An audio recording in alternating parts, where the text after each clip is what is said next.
Good evening, everyone, and welcome to IndyStar Friday Night Live presented by Bath Experts, the only show that brings you the week's biggest Indiana high school football games wherever you are. So you catch every jaw-dropping play, every thrilling finish, and all of the gridiron stars of tomorrow today. I'm your host, coming to you live from the IndyStar newsroom, Justin Mack, and to my left is the man who's going to bring you all that insights to make your Friday night all right. The man, Matt Glennesk, IndyStar sports editor. Are you ready for some playoff football? I'm ready for some playoff football. Yeah. All right, he's fired up as you can see. Time. Yeah, postseason, it's been a great season, inaugural season of Friday Night Live, and now inaugural playoff coverage of all these big games. We got a lot to get to, so let's jump right into the slides and the action that we're going to bring you tonight. 10 games here on Friday Night Live. And we're able to do that thanks to our partners at the IHSA Champions Network. Big thanks to the IHSA for helping us out, partnering with us as we get here in the postseason. But look at this list of games. Pioneer at Lewis Cass, that is being brought to you by the IHSA Champions Network. That is the number 3 team in 2A, Pioneer, versus the number 1 team, Lewis Cass, in 2A. That is going to be a great game. Pioneer, obviously, back-to-back Class A state champions. They had Jack Kaiser, IndyStar Mr. Football on their team last year. Don't have them this year, but they have the Llewellyns, and the Llewellyns are doing great for Pioneer, so that's the game we're going to keep an eye on. Also, another huge game in 3A, Chittard at Brebeuf in that brutal sectional that it includes last year's state champion West Lafayette and as well as Guerin Catholic. So that is a loaded sectional, Chittard versus Brebeuf. They played each other to open the season. Chittard won that game, but that's one we're really going to keep an eye on tonight, locally especially. Then we have Heritage Christian at Northeastern, brought to you by the Indiana SRN. Heritage Christian is ranked. They're ranked number 8, I believe. Their offense is high-powered. We've seen that all season long with Max Milton, Harrison Eckel, and Colton Brown. So look for big things, big points coming out of Heritage Christian tonight. We have a Hendricks County showdown on the west side, Indiana SRN with Danville and Tri-West. These two teams played last month. It was a 1-point game, Tri-West winning, so expect another tight one. Some missed extra points actually were the reason that Danville lost that game, so that should be a close one. Tri-West is 7-2, really has turned it on of late. Another really good, West Lafayette, we mentioned them, the defending 3A state champs. Yep. They have one of the, if not the best quarterback in the state, and Kyle Adams. He is a sleeper for the IndyStar Mr. Football Award. He will be fun to watch tonight. They play Hamilton Heights at 7:30. That game being brought to us by Hamilton County TV. Then we have Brownstown Central at Charleston. Brownstown Central, number 3 in 3A. And then Charleston is led by Marion Lukes, running back, who just runs wild. That is going to be brought to you by Southern Indiana Sports Productions. All right. Our friends at Summit City Sports, who are helping us get more statewide coverage, has Concordia versus Maconaquah. Maconaquah has never won a sectional title, so this is their chance. They're actually having a pretty decent season, so we'll see what happens there. And then we have Wayne at Marion. Marion is ranked. Wayne is 0-9. Wayne was lost by a point in the sectional championship game. Not sure how they got to a winless season, but last year they were very close. Let's see if they can give Marion and the Giants a run for their money tonight. Absolutely. They got more games on deck. Oh, no, we've got 2 more. Okay, how about this? Lutheran and Sheridan. That's another big one in Class A on the up north in Hamilton County. Lutheran number 1 in Class A, Sheridan ranked number 12 in Class A. Lutheran being led by Marcus McFadden all year. Blake White, great quarterback. Sheridan, Silas Devaney had a really big week last week. Sophomore quarterback for Sheridan, so that one will be one to watch. It would be an upset if Sheridan were to win that, but it's definitely something to keep an eye on. And then Frankfort at Roncalli. Roncalli finally gets away from Cathedral in their sectional, so they are breathing a little easier in their new sectional. Frankfort 0-9. I think they've scored 6 points in their last 6 games combined. Right. So expect Roncalli a nice night for Aiden Leffler and Baron Hubler for the Rebels. Absolutely. So like you said, a lot to keep track of, a lot of big games, big matchups, big players doing their thing as the postseason starts here on IndyStar Friday Night Live presented by Bath Experts. And we're going to give you a quick look at kind of what's made this show so special and jump right into some action like only we can. This is that matchup between Bishop Chittard and Brebeuf Jesuit. Right now, Chittard with possession in this one. So we're going to, again, give you a moment to enjoy this action brought to us by our friends over the IHSAA, like they've been helping us out all season long. So enjoy the action and the call here on IndyStar Friday Night Live. At the line of scrimmage, well done defensively, charging in for the Braves was number 51, Nair. He got his hands on that, and he gets a pass deflection. That'll bring up 3rd down. What I love about that, again, if you can't get home, get your hands up. Be disruptive. It will make Cheek's life as miserable as possible. And really, again, nice job, great fundamentals by Brebeuf on defense. That was Sam Nair, who has a twin brother on the team, Eli Nair. But that was Sam who made the pass deflection. So now you're looking at 3rd and 7. Here's a play action. They actually pump faked it to the left. They throw the screen right. Jay Higgins is going to make the tackle, and they'll be well short. Throwing it was the Trojans to Andrew Serwinski, their top receiver. That's his 42nd catch of the season, but he had nowhere to run once he caught that ball on the inside screen. Guess who? Jay Higgins again. Again, what I love about what Jay does, again, he understands, takes great angles to the receiver, and again, limited that play, making now Shatard punt. Well, how about it? Gave up the first down, did the rough defense, and then they were able to stiffen. And they force a punt here from Jack Ane, who is the punter for Shatard. That ball is going to roll dead inside the 25-yard line as the Brebeuf defense passes the first test of the night as they at least get off of the field and force the punt after Shatard had picked up the early first down.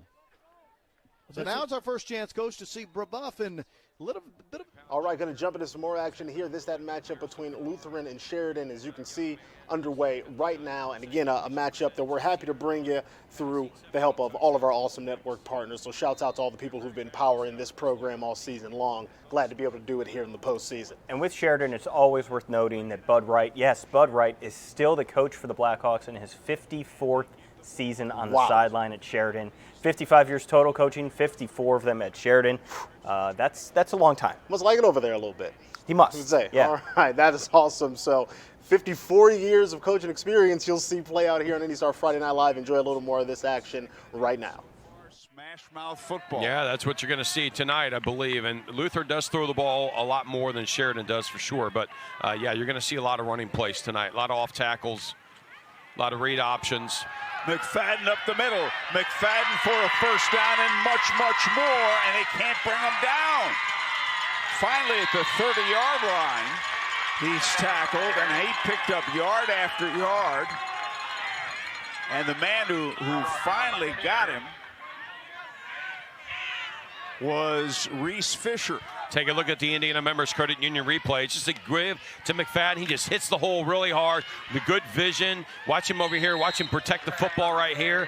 And he's going to have to be brought down by about 4 Sheridan defensive players, and then ran it again here and gained for another 5 or 6 yards. So it's going to set up second down and short for Lutheran. They're running the quick plays here. 2nd and 5 after a gain of 5. White barking him out. McFadden for a first down. Rankings, Joe, reminding of my old arena football days. It sure does. And what I like about the Braves, what they do, Joe, is obviously Lutheran's having its way. Yeah, up front, Lutheran's doing a really good job offensively with the offensive line. Timeout Sheridan. Bud Wright doesn't like what he's seeing. Timeout Sheridan, as Todd said, it's the Chevy All-Star Open House. Visit your local Central Indiana Chevy dealer and experience Chevy's all-star lineup, all-star service, and all-star deals.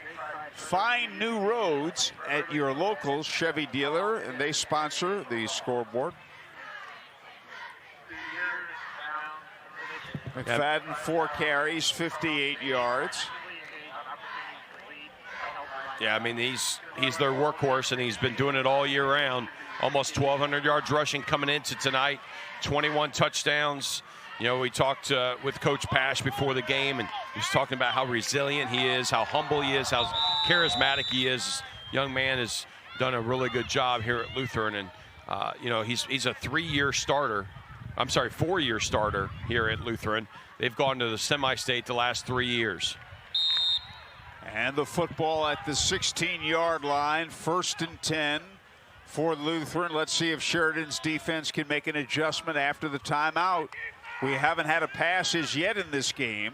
Luke Snow goes in motion, number 15. Now, here's our first pass. It is complete. It is to Luke Snow, the man who is in motion. He's close. He might have gotten in down at the 1-yard line.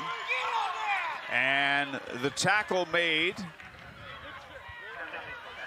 by Cale Cummings. Yeah, it's just going to throw it out to Snow in the flat. Good stiff arm there. Good block by Lutheran, and then gets right down to the 1-yard line. This young man last year was All-State, had 23 catches for 347 yards. This year, 21 receptions, 245 yards, and a touchdown. Couldn't get a second one on that one, though. Up the middle, and McFadden is in there quite easily. Touchdown, Lutheran, and the Saints with an early 6-0 lead. And that was quite the... Great job by Ozobu. Again, what I liked about it, he's coming downhill. And again, when there's a different type of edge, they had just a tight end. He had to come from about 8 yards deep, but he was coming downhill and tried to get Taylor before he really got going. 2nd and 4 after the 6-yard run by Taylor. Cheek in the pistol again will hand to Taylor. This time he runs into a wall of Braves, and really good job holding the point up front. Higgins ended up helping out on the tackle, but also up there to help him was number 17, Jaden Childers for the Braves. And it's a gain of only 1. Tell you what, nice job by Burbuff. They're moving their front. They're slanting towards the strength. They're trying to create some kind of mismatch. And really, when you're outmanned physically, and again, they are by weight, then move your front and give your guys a chance up front. 3rd down and 3. A big 3rd down here for both clubs early in this ball game. Give it to the deep back, Taylor. He stepped through one tackle, and he's going to end up falling forward. Higgins finally got him by the ankles, but Taylor was able to break through the initial contact, and it'll end up being a 1st down run. Again, great job by Taylor. Look at this. Point in the hole here. Great job. Jump step here. Jump cut. Nice job of keeping his feet in great balance. Almost took it to the house. So the ball now resting inside of the 25-yard line at the 24. It'll be 1st down and 10 from there for Chittard. Trojans have lost only once all season. That was in week 4. Cathedral beat them 31-21. And they're ranked number 1 in the state currently in 3A football. Play action. This ball is thrown behind the receiver, and it was not caught. A little bit low and just a little bit behind the intended wideout. That was Thomas Coleman, and he couldn't haul it in. 2nd and 10. If you look here in the replay, the quarterback kind of struggles to get the ball there. Kyle Creek, our Cheek, just didn't have a grasp on it, and thus he was late, which threw off all the timing. Ellison in coverage there. We were talking about Ellison on offense. How he's turned into a really nice two-way player after being a quarterback to start this season. 2nd and 10 now.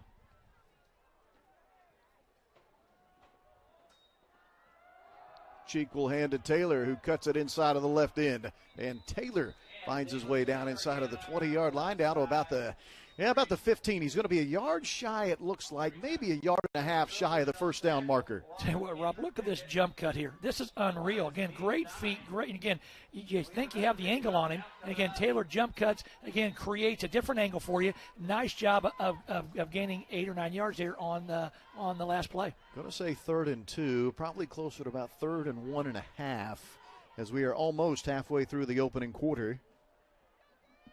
Here in a sectional 28 matchup in Class 3A, number 1 versus number 6.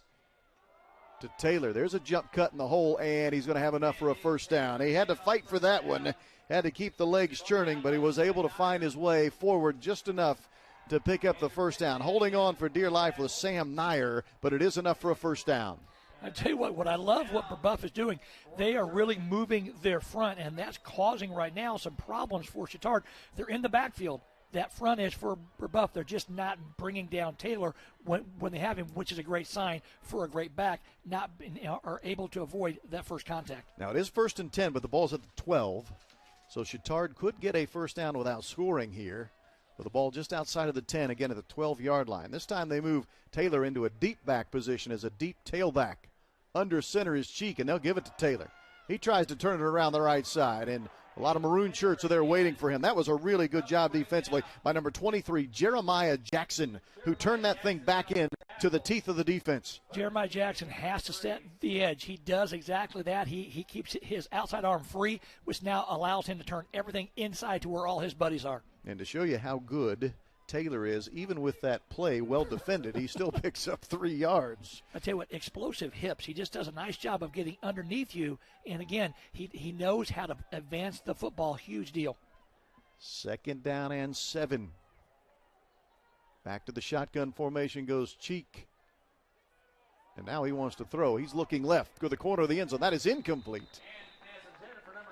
Over there in coverage for the Burbuff Braves was Gabe Wright, number 18. That'll bring up a 3rd and 7. Tell you, the one thing I would tell Chittard right now, don't get bored. You're doing a great job of running the football. Go with what's working. They've yet to really slow you down. You've got a chance to be in 4-down territory here if you choose to be. But Taylor is hot and playing well. Looking to the sideline, that Chittard offense, getting the call in from Coach Doyle.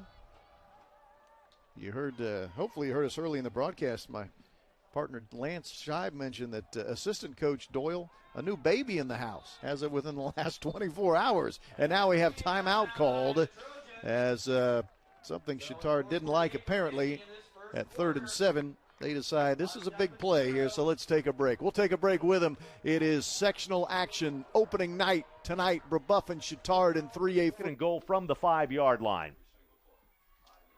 We're set once again as Broniker brings in the play as he was Johnny on the spot on that kickoff return. Getting them field position down at the 19. We're set once again.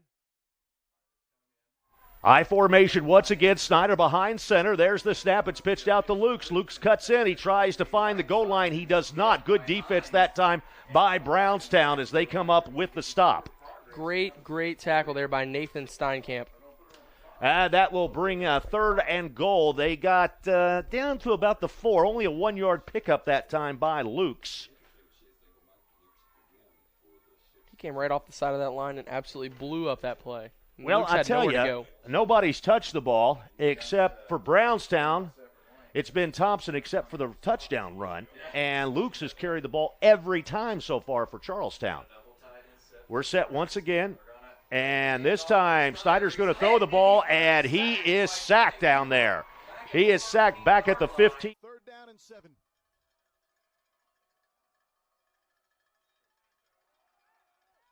That ball lofted up for the back of the end zone for Sowinski. Did he haul it in? Yes, he did. Touchdown, Andrew Sowinski. What a throw by Cheek. What a great, again, that's a pylon throw. That's a great timing throw. Phenomenal job by the receiver to go up and get the ball. But look at this throw right there. DB's in great spot. Okay, Gabe. They were trying to do a little trickery there. Both teams don't pass the ball a lot, and it looks like we're going to have a Charlestown timeout. So we've got a timeout here with 8:07 to go, and Charlestown leads it 7-6. More about the Cheeks to Sowinski connection. Connection. We have a story on IndyStar.com. Just go search for it. It was written by Drew Favica, nice little Butler University student who helps us out.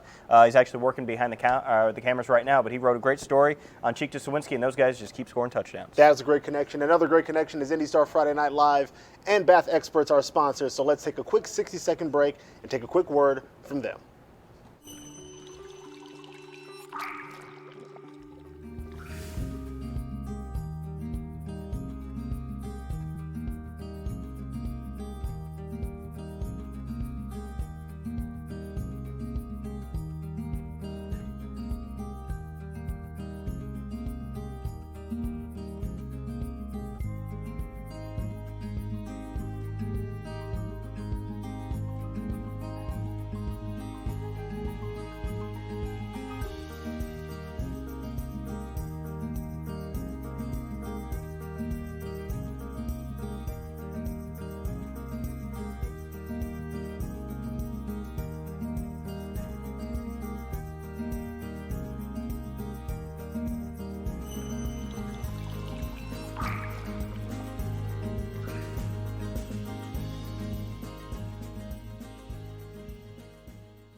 But he just floated it a little too high. A little too high and a little too far away from him. Led him just a little bit too much over the middle.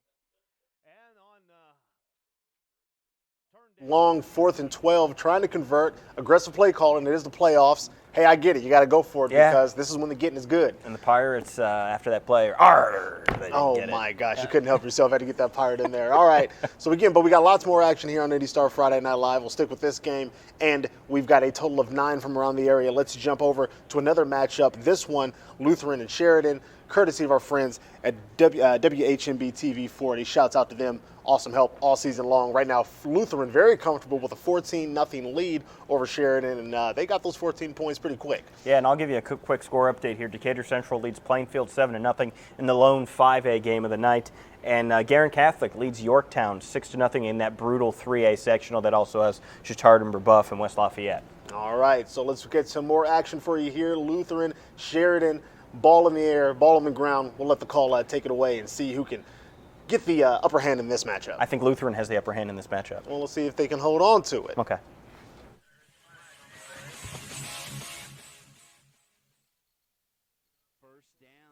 All right, going to jump into Heritage Christian versus Northeastern. This is brought to us by Indiana SRN, another awesome partner. They're bringing us 2 games this evening, both big matchups. This one still nothing between Heritage Christian and Northeastern. Yeah, and Heritage Christian is looking for their first sectional title since their 2008 state championship winning season. Like I said before, their offense, number 4 right there, you see Max Milton, the quarterback, number 25, Colton Brown to his left, and then all the way at the top of the screen is number 1, Harrison Eckel. But there's Colton Brown. He is having a monster sophomore season for the Eagles.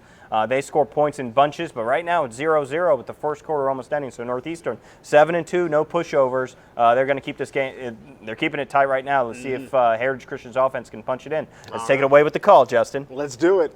Hike over the quarterback can really set you back, not just in terms of what you're trying to do offensively, but in field position and momentum. Yeah, your momentum just is dead. Now dead they're right away. now they're getting it going with the run game, as you can see now. Peyton Brown to the right of Max Milton. And they're going to throw the football. Another quick out. That is to Peyton Brown, trying to break off some tacklers. He is tough to bring down as he gets down inside the 5-yard. All right, going to take a break in the action and show you a huge touchdown here in this matchup. Lutheran and Sheridan. As you can see, Lutheran is not letting up on the gas. That's Marcus McFadden, and he is having a man. huge season. He is having a huge game. He is not easy to tackle. He's one of the, if not the best running back in all of Class A, and he is showing it. The number 1 Lutheran Saints taking it to Sheridan right now, 21-0. Let's go back and finish out this first quarter with Heritage Christian against Northeastern. That's Colton Brown, sophomore. Did he get in? Earlier. Did he get in? It looks like he might be a little short of the goal line. So that might be the last play of the first quarter, so they'll walk 99 yards the other way to try to get into the end zone. Hey, but at least you get to walk all that way knowing you got to walk a short distance to get the 6 points you need to break this thing open.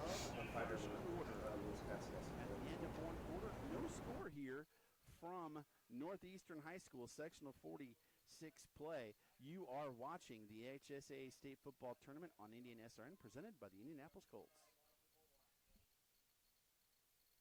Life comes at you fast, so it's important to have some help along the way. My favorite patient. Hey, a first look at Danville Tri-West. Yeah, definitely give some first look action here. This is the other game brought to us by Indiana SRN, Danville, and Tri-West. Still Also scoreless. Nothing. Also scoreless going late into the first quarter. So defense is winning the day in some of these matchups we're watching. Tri-West's quarterback Luke Robertson has had a fantastic season. Garrett Core at running back also done very well. And we've talked about all the Tracys at Decatur Central. No, I've heard about them. The Tri-Wests have all the Hendershots. It's like a factory of Hendershots at Tri-West, just like it is the Tracys at Decatur Central. It looks like Tri-West is going to be content letting this first quarter wind down, and they'll start the second quarter 2nd and 5 inside Danville territory. Not a bad place to be. All right, and now jumping over some more action. This is one of our statewide games, Concordia versus Maconaquah. Action is all tied up at 7-7. Big shout out to our friends at Summit City Sports who are helping to take this show statewide and stay that way throughout the playoffs here on IndyStar Friday Night Live presented by Bath Experts. You know what's better than Maconaquah? Saying the better? word Maconaquah? The jerseys of Maconaquah. They are fresh. They are. Got to give it to them. They are pretty fire. They actually match the color scheme of that new Kanye album that dropped today. I didn't want to mention it, but they're dressed like they are. Kanye's still making music? He is, believe it or not. So How much anyway, auto-tune?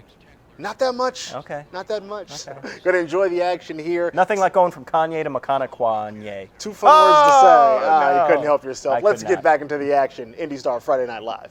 Little toss play where they run back across the tackle every single time, but it's effective. Gain of 4 yards. Now we're down to 96 seconds remaining here in the opening quarter. 2nd down and 6 coming up. Kelly rejoins again the huddle, coming over to the sidelines. Really do not have any wideouts. All 11 packed in. Here's a roll to the left side by Kelly, looking to throw downfield and missed his wide open receiver. Well, not all that wide open, but incomplete with the pass, and now it'll be 3rd down. And that's good defense with Concordia. They really read that, Jonah. It looked like Sam Hudson got out there on that coverage, but that's so tough for Kelly because you're running play action, but you're asking him to spin back to his left side and then throw back across his body. It's so hard to be accurate in a pass like that. So again, Concordia now is winning the down and distance battle, and this is uncomfortable for the Braves to be 3rd and 6. Carter Little looking, takes the handoff, looks for running room off to the right, back pedals, got the first down. Bowls his way across the 45 and brought down right around just short of the 46, so they moved the chains. And, you know, Joe, talking about Carter Little, we know what he can do running the football. He's run for over 1,400 yards. He also leads them, though, with 22 catches and over 300 yards receiving, and also has 4 touchdown catches. Yeah, he's just a well-rounded player, as good as he runs. Here we're going to get you a look at another big play, this Pioneer-Lewis Cass matchup, and a big, huge run play for Pioneer. There goes Ezra Llewellyn. He's having a huge year. Look at him. He gets out in open space, and he is flying. Wow. The Llewellyns, Ezra, and Adelaide do fantastic work for Pioneer, or Adai do fantastic work for Pioneer. They've, well, I guess we're going right back to the jump back into that, but that one now tightened up 7-14. Lewis Cass still enjoying that 7-point lead over Pioneer, but again, huge run that can swing around the momentum, and they could be back in this thing. And Pioneer had a 30-game winning streak heading into this season. Again, back-to-back 15-0 seasons, winning 2 Class A state titles. This is the first year in 2A. Their only loss this season was the opener to Lewis Cass. Oh, wow. So this right here is a big rematch game. Get that run back. So we'll stick with that one all night long. Let's get back into this one, Concordia and Mechaniqua. Blake angles into Concordia territory, running to his left to about the Cadet 46, and that's going to do it at the end of this opening quarter. 7-7 tie here on the road at Mechaniqua. It's the Braves and the Cadets. And we'll be back. This is IHSW Tournament Football on Fox Sports, 1250 The Ticket. Welcome. All right, end of the quarter there, so let's get back into this matchup. Danville Tri-West, still nothing. That was a 4th and 2 stop from the Danville defense. You can see them running off the field celebrating. So Danville's defense doing the job against Tri-West's high-powered offense. Danville's offense, on the other end, does have some weapons. Cale Payne, the sophomore quarterback, is having a really good season. He's really come on as of late. And senior running back Chandler Schubert is a 1,000-yard rusher, really what you're looking for from a running back. And Luke Wooten is their primary target at receiver. So keep an eye on this Danville offense. Number 14, you see there, that's Cale Payne. He is the sophomore quarterback. All right, so as Danville takes over on offense, let's take it away with the call and see what happens next. For the Danville offense to get on track, Cale Payne, the sophomore quarterback, takes the snap, looks, pumps it once, and lets her go. Has a man, but he overthrew him. That was Noah Wells again. Payne and Wells, they've tried that combination a couple times, and it's been incomplete each one. But I like the aggression there. You got to move the ball down the field. You're rushing. Schubert only has 5 carries for about 20 yards. And that's the same for Cora. The rushing isn't really there. Both teams are playing the run, so you're going to have to move the football through the air, and I like him moving the ball down the field. That connection will come later on in the game, especially if you keep baiting that defense. Run, go for a long pass. Wide at the bottom of the screen is number 1, Caleb Stevens. He started the season as the quarterback. A little discombobulation, though Schubert cuts back and gets it to the 45, maybe the 46-yard line. It'll be 3rd and 5 coming up for Danville. And just a simple 2nd and 10. Let's get some yardage here, make it a 3rd and manageable that time.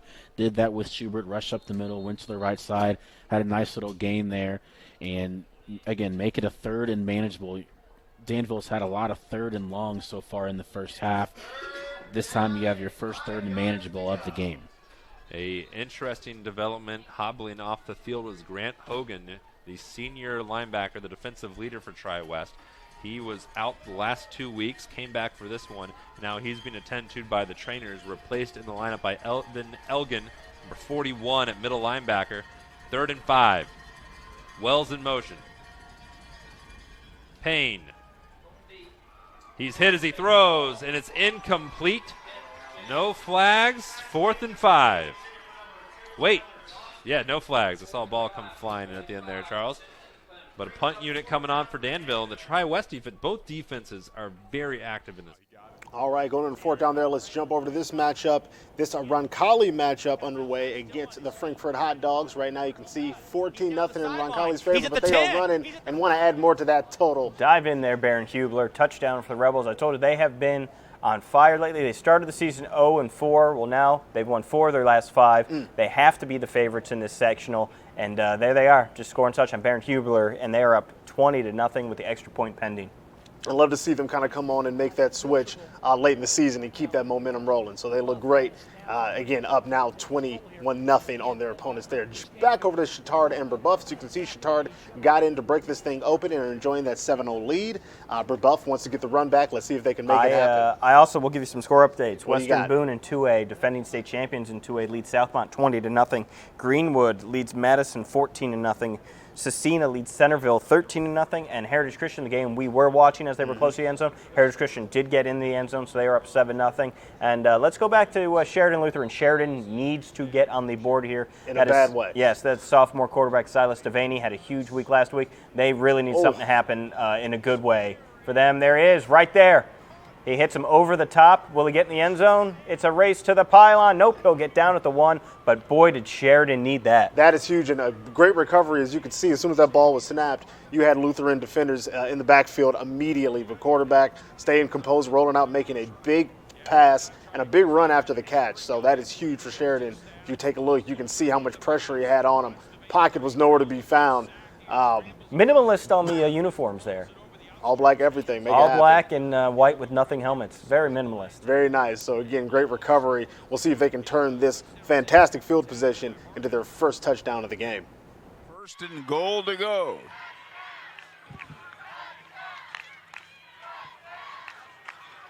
And quarterback keeping Devaney's in for the touchdown. So Sheridan is on the board. Yeah, it's his 11th rushing touchdown of the season, and that's a big one here in the playoffs because if Sheridan didn't score there, that would have been, this game could have been, Fat Lady could have been singing. In the first quarter, no yeah. less.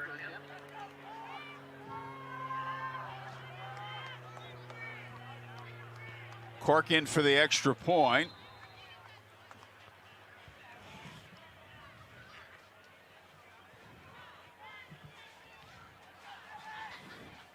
Dylan Cork for the extra point.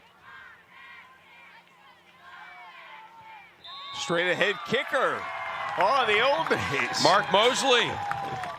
All right, so that is good. Jumping back over to Heritage Christian in Northeastern, Still 7-0 in favor of Heritage, and they are continuing to drive now, are they? Well, they were. They were, and Max Melton put a nice pass up there. Receiver just couldn't hang on, so it's going to be 3rd and about 4. So let's see what Heritage Christian can do, but here's the replay. Max Melton putting it really where you want it, right there for the receiver. You really need to squeeze that in the playoff time, but maybe he'll get some redemption. All right, here's his chance. We'll see what happens next. You touched it, you should have caught it. Oh, yes, for sure. But did you ever touch it? No. Okay. Not even close. We'll see. They've got options here. They're going to go with the quick in pass now. They get it to, that is, I believe, Nate Thompson. And they got a first down to move the chains. Nice little slant route to the inside. Yeah, for Northeastern here, you need to make a stop here this possession. I think if Heritage goes in, it'd be tough sledding being down 14-0. You know what's interesting about this Heritage Christian football team is they're high-powered and they can score quickly, but they also can be very methodical like they have been tonight in taking off just little chunks of yardage, keep the chains moving, which is what they've been doing. Fake to Brown. They're starting to sling a little bit more. They get it out to Peyton Brown, and again, he's tough to bring down. He just keeps bulling his way for a first down. Peyton Brown with the pass catch. You know, Peyton Brown is probably the nicest kid you'll ever meet on the street. Loves the Lord, but I guarantee you, when it comes down to football, he will smash you in the mouth a little bit. 5'9", 180, but boy, he plays like a bulldog out there. You think him and his brother had a few battles in the backyard growing up? I like to see what the supper table or the breakfast table is like with coaches in the fly on the wall. Here we go, shotgun. This time handoff to Peyton Brown's got some room out in the corner. Is going to be close. Looks like you got about 7 yards maybe on that first down carried. You get chunks of yards like that on first down, Keith. It opens the playbook wide open for second and short. Yeah, it sure does. All right, going to jump back over. Lewis Cass is driving. They are in the red zone, looking to add more points to their total. As you can see, they are up 14-8 in this one over Pioneer, and they are continuing to march down the field. Let's take it away with the call and see what happens next. Because he had one earlier in this game. First down and 10 for the 19. Boy, Cass could use a defensive stop. That could use a stop to get the ball into the end zone. They get it down inside the 5, down to the 4. And again, that is 31 games at Urine. And that'll give him the first down and a gain of about 15 yards. Well, Cass's offense right now is in a great flow. They got good rhythm, and they're getting the edges again, this time to the left side. Cass offense is really on the move. Pioneers got their backs against the wall defensively. Yeah, if you're Pioneer, you're hoping you could get a stop here and get back into this football game. But this has been a terrific drive. Here is the keep by Zek and all right, so big touchdown there. Let's jump back over to this Heritage Christian matchup. Still 7-0. Actually, that wasn't a touchdown. Was not Pioneer Lewis Cass. No, he was stopped at the 1, so another great. So we will go back and forth between that one. So all right, you won't rapid miss switching. the touchdown if there is one. It's a good stop right on the goal That's a replay, line. I promise. defensive stop that time by Brenton Mersch. I'm prescient like that. There you go. So they are at the 1, red zone in both situations. Again, we'll be jumping around. We don't want you to miss any of these scores on Friday Night Live. So Lewis Cass here. Here's the pitch. He's in. Right the back end zone to right it. there. Nice little power toss for Lewis Cass. And now we're going right back to Heritage Christian because they are in the red zone. Again, that's Max Milton, number 4 quarterback. There he is. He's got his man. Nice. I told you. Touchdown. Back-to-back there you go. touchdowns. See, number 7 had dropped that earlier ball. We said, will he get redemption? Guess what? He got redemption within a few minutes. That's a tutty for Heritage Christian. Absolutely. Oh, there's a flag, though. Oh, there's a flag. Oh, there's a flag. You know, you get a little excited, and then, oh, but it's on the defense. It's declined. Touchdown. All right. There we go. Number 7 gets his redemption. All right, a little moment there. Heart stopped a little bit, but it's all good. Touchdown there. Your heart stopped a little bit. There's a lot. I need a break. Okay. Don't you need a break? Sure. All right, let's give everyone a break. Quick 60-second break from our sponsors, Bath Experts.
All right, big thank you to our sponsors, Bath Experts, for the support all season, and a big thank you to all of our network partners for the support all season. Again, this started off as just more of a regional or area show, but now we are statewide every single Friday night on Friday Night Live. And thanks to our friends like Summit City Sports, who are going to bring you some more action from one of our statewide covered games. This one, a first look at Fort Wayne taking on Marion, all tied up 7-7 in this matchup. So again, thank you to Summit City Sports for the support, statewide coverage. Let's take it away with the call and see what happens next. And he's blasted in the backfield. Well, one of the guys in on that hit was Martin. And I think he may have laid the biggest wood there. Yeah, we'll take a look at this in the Traction AP replay as they run out the field goal, or the punt team. That'd be a record field goal, by the way. And down. I think that was QB Jones who got in there as well, number 13. Martin was part of that hit. I was going to say, even the NFL record for field goals is 63, which several kickers have managed to hit. And a little pushing and shoving going on. No flags so far as Thomas on the return and goes out of bounds at the 25. A lot going on that return, but J.K. Thomas sets up the Giant. All right, so a big punt return. That could make someone's highlight reel if you ask me. Does it make your highlight reel? My personal highlight reel, but I don't have to worry about my own. We have a whole crop of highlights from our IndyStar Friday Night Live team. Let's check it out and see what they've been collecting on the sidelines. Yes, let's do that. Well, here we go. This is Lutheran Sheridan. We saw this happen live, and you get to see it again from a different angle. Marcus McFadden just seeing space and hitting it. Boom. Long run. Try to tackle him. It's beautiful. Orange sky in the background there. Oh, yeah. That's a great Hamilton County sunset Better than tonight. the view his defenders had trying to tackle him. Hey-oh. Here we go. Cardinal Ritter against Washington. Interception for Kenneth Majors. He reads the QB's eyes, and he's going to make a jump right there. Beautiful. Nice little interception there for Cardinal Ritter against Washington. Guess what? We got another. This is how Lutheran scored their second touchdown. We were kind of away when it happened. It was a scoop and score, a backwards pass by the Sheridan quarterback. The Lutheran defense was wise to it, picked it up, ran it back in for a touchdown. That put them up 14-0. It's now 21-7 in that game. All right. It sounds like we're going to jump right back from the highlights into some more game action. This matchup again, Concordia and Maconaquah, my favorite team name to say, still in the red zone. Let's jump in with the call and see what happens next. 4th down, and they'll take over the football. And Kelly that time, the quarterback who threw the interception, Joe, knocked the football away. So how good does that? All right, jumping back into this Wayne-Marion matchup in the red zone. There goes Marion. There goes the Purple Giants. He's just not going pushing down. for every inch. Gets close, but no cigar. We'll see what they can do on second down. Let's take it away with the call. Fields was in on the tackle for the Generals. By the way, that Marion regional cross-country meet that took place last week, the teams that advanced from that will be competing at the Plex in Fort Wayne tomorrow for semi-state. And a whistle and a timeout, I think, called by the Generals. Yep.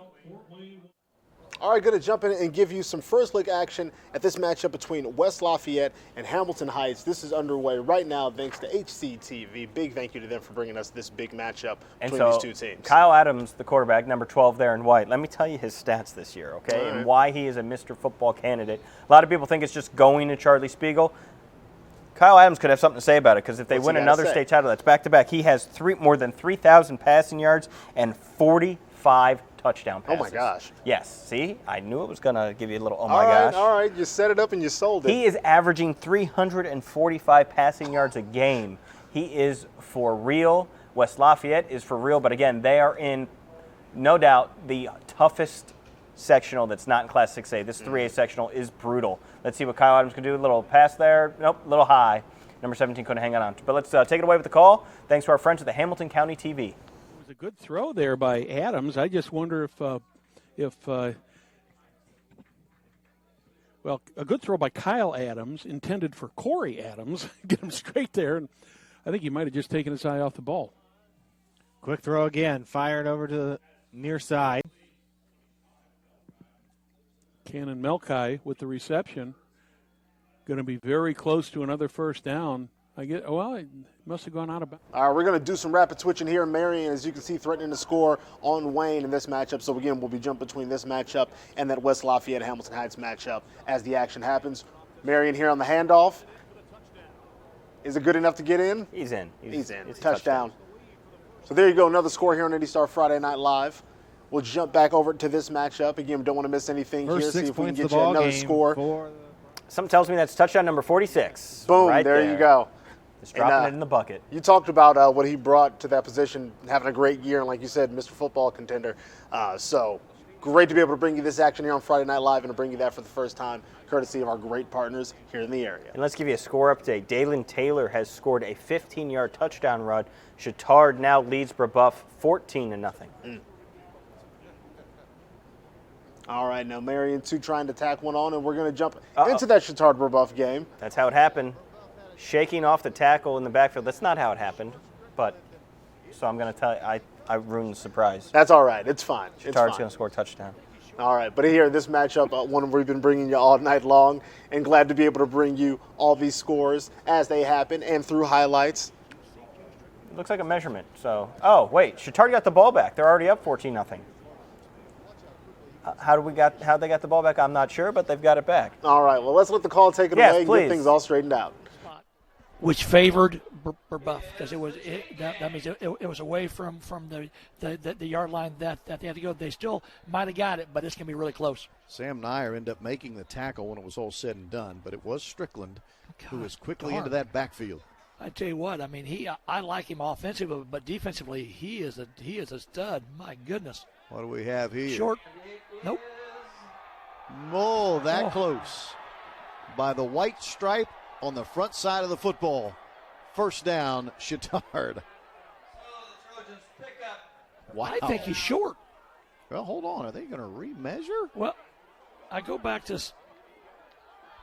I didn't feel like they pulled the chain tight. That's what I wasn't sure. I think he's. Well, that's the argument from Brebeuf head coach Mick Ressler. They're saying by Yeah, more than you a saw football. the signal there. Yep. Okay. Rick Frank, the officials, showing Coach Ressler that was a first down by that much. Gotcha. Boy, a game of inches indeed. 1st and 10, Chittard. The drive stays alive. I tell you what, I'm just enjoying watching Joe Strickland play. This has been, I mean, he's kind of fun, huh? He's a nose tackle, and that's not normally what you focus on or what I focus on. But I tell you what, he is in the backfield. He is making life miserable right now. And again, I like the idea of playing him at nose because now he can affect both sides of the ball. Under center goes Cheek, the quarterback for Chittard. New life here as they have a new set of downs. They're going to fake it to Taylor. Cheek wants to throw over the middle. That ball is caught, and it is, incomplete. Incomplete. I got blocked out there for a second. That ball is incomplete. It'll be 2nd and 10. Great job here by Ellison here. Super job again. And what I loved was the closing speed. Again, he was beat for a little bit. Nice job of Bill. Come back here. Great job of using near hand to knock the ball away. Make it 2nd and 10 after the great effort there by Caleb Ellison, the senior.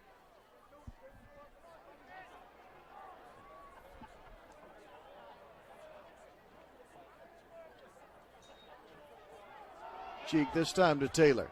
In between the tackles he goes. Look at those legs just keep churning. He carries 3 defenders with him all the way down to the 12-yard line. What a run there by Dalen Taylor. And that looks to me like a tired tackles. I mean, I just think, again, they're wearing down a little bit, that being Brebeuf. They've been on the field so much offensively, they've struggled to make first down to stay on the field a little bit. And again, that offensive line, Chittard's offensive line, along with Taylor, is a really potent combination. It was enough for a first down. 1st and 10 here now. All right, going to jump over to this Heritage Christian Northeastern matchup. Show you a big play that got Heritage Christian all the way down to the 3. So great position, great opportunity here for them to tack on some more points and extend this 14-0 lead they have right now. And We'll I'll jump tell you back what, and forth. if he gets in, did he get in? They're going to give him the touchdown. So that is 21-0 for Heritage Christian. And Northeastern is not a team that is built to come back in high school football. They have only thrown for 666 yards all season. So they are a run-heavy team. The clock will be against them in that case because there's only 2:53 left in the first half, and they're already down 20 points. Now, so they're going to have a lot of big uphill climb. Hopefully that running game can get up that hill. So let's jump back over to Chittard and Brebeuf. Chittard's still up 14-0 and moving. Let's take it away with the call. Just 2 years ago. Play action. That ball's thrown up top and incomplete. They were trying to hit the tight end, running right down the middle of the formation, Logan O'Brien. But that ball is overthrown, and that'll bring up 3rd down. Again, great job of creating some pressure and just moving Cheek enough, off his mark where he could not hit O'Brien, who had broken free late. Again, nice job by that Brebeuf defense. All right, jumping back over to this matchup, Danville Tri-West still all knotted up 0-0. So a lot of other games, you see some rapid scoring. This one, defense still holding strong, but Danville is moving. We're getting near the red zone here. Let's take it away and see if someone can get on the board here and crack this thing open. Hands it to Schubert. Might as well. He makes. No, he can't. Coming up from behind and bringing him down was Ethan Depinet.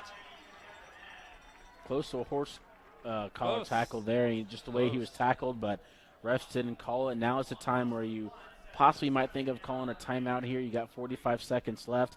You don't want to leave Tri-West with any time, but you want to leave yourself time to maybe take a couple shots at the end zone, get at least 6 on the board, or get 6 on the board, if not at least 3.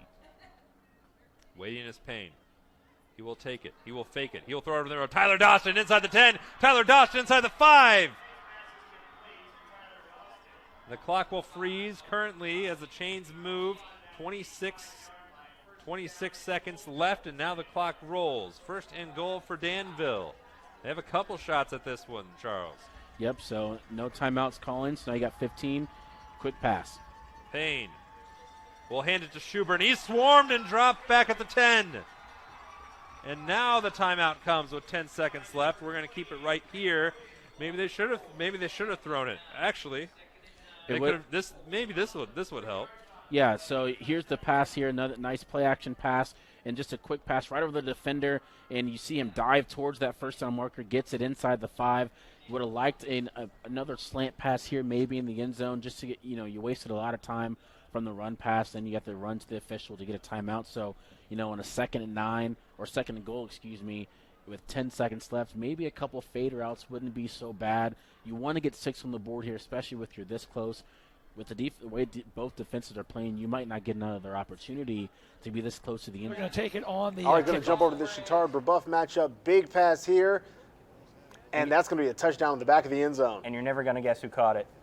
Andrew Sawinski. Oh, you don't say. Kyle Cheek to Andrew Sawinski. Just wash, rinse, and repeat. If it ain't broke, and it obviously isn't, so Chittard enjoying this 20-0 lead. See if the extra point can make it 21-0 over Brebeuf, and a hot start for Bishop Chittard here in this matchup. Hey, now we're going over to Lewis Cass versus Pioneer. Little, the pitch, when you don't give the running back much chance there, the Pioneer defense able to swarm there, but it's 22-8 Cass over Pioneer. Pioneer's defense cannot afford to give up any more points in this first half. Let's take it away with the call. Nothing on the scoreboard. We're not. We're going to Danville, Tri-West. Well, there's only 10 seconds left in the first half. So let's see if Danville can punch it in. They have 2 timeouts left, so the whole playbook's open to them. Oh! Okay. And a huge play for the defense there. Got to the quarterback, swatted the ball out the air, did everything they could to shake him up, and did a good job of it. That's 3rd and goal. So again, I've talked about Danville earlier. So they've got sophomore quarterback Cale Payne. They got senior running back Chandler Schubert, junior receiver Luke Wooten. So I think Luke Wooten has 8 touchdown catches this year. He definitely leads the team. He would be someone I would try to focus in on if I was the Tri-West defense right now. But we'll see. Let's see what Cale Payne and the Danville Warriors have dialed up here.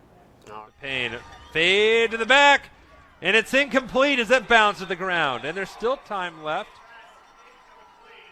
3 seconds, 3.5 seconds left, and we 4th and goal, and there's one of your patented fades.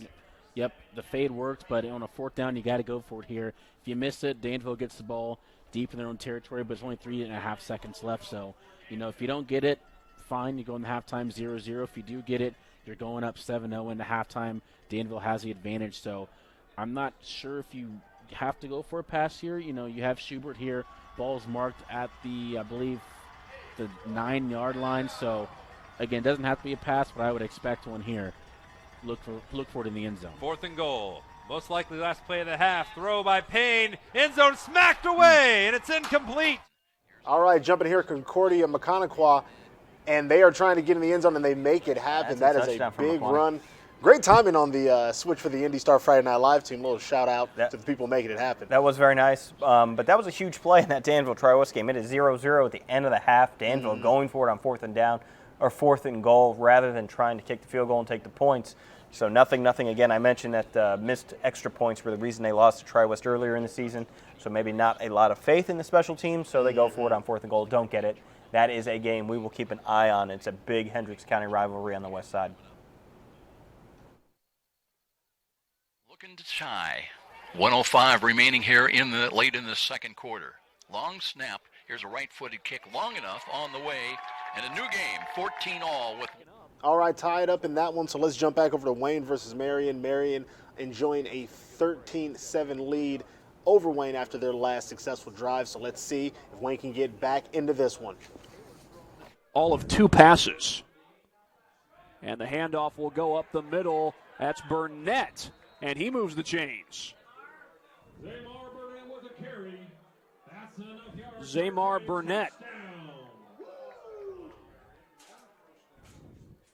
And Marion could very well have their second red zone possession of the game. And right now, they're keeping this Wayne defense on the field for quite a long time. It's Burnett again cutting outside, down the sideline and out of bounds. Wow, that's close to a first down, too. I think they're going to mark him a couple of yards short at the 16. All right, jumping over to this matchup that has gotten out of hand in a hurry. Roncalli 28-0 over Frankfort, and putting a hurting on the hot dogs right now. You just wanted to say hot dogs. I did. Specifically wanted to say put a hurting on the hot dogs. So let's see if they can add some more to their total here. I'll tell you what, these hot dogs are cooked. See, you couldn't help it. We're going to jump back over to some more action here in this Wayne-Marion game. Marion threatening to go up big in this one in the second quarter. I'll make it 1st and goal for the Giants. Stamps unofficially now with 103 yards. And this is the second time in 2 possessions that Marion has gotten into the red zone. And it's Taylor keeping it. And I think he got a yard, but that's going to be about it. Keeper by Taylor, gain of 2 on the play. Make it a 2-yard gain. Ramirez coming in there to be in the backfield. The linebacker coming in. Looks like he's either going to be like an H-back.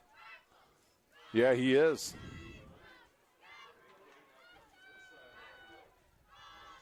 And the handoff goes to Burnett. Bounces outside, touchdown. Zamar Burnett. Touchdown there from Marion. So let's see if we can get you another one. West Lafayette. And this quarterback going deep. Doing what's been doing all season. You know what? You pass for 345 yards per game for a reason. They are airing it out. 21-0 West Lafayette. Kyle Adams just continuing to bomb away. Man. Nice throw, in stride. And like you said, he came into this game with 45 touchdowns, correct? Correct. So, he's got at least 47. I don't know how they scored their second touchdown. Yeah, but he is not slowing down, keeping the pressure on in the playoffs. There you Let's go. jump back over here. And Heritage you see a change in the Christian, score in this Northeastern. game. Heritage Christian, Northeastern has scored a touchdown, so that is huge for them. But Heritage Christian looking to add some points here before the end of the first half.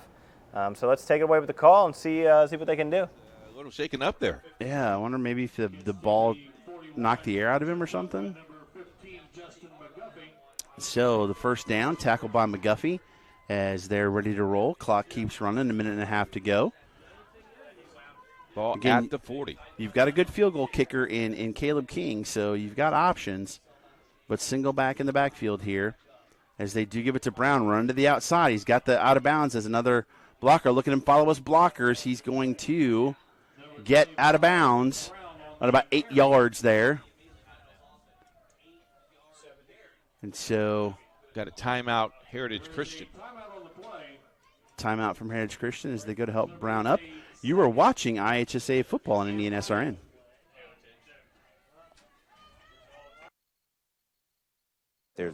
All right, jumping over here to back over to Concordia and Mechanical, tied up 14-all, and some more red zone action here.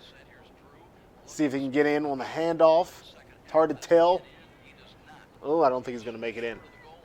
Yep, still holding the ball, standing outside the end zone. So let's take it away with the call, see if we can get some more points for you here on IndyStar Friday Night Live.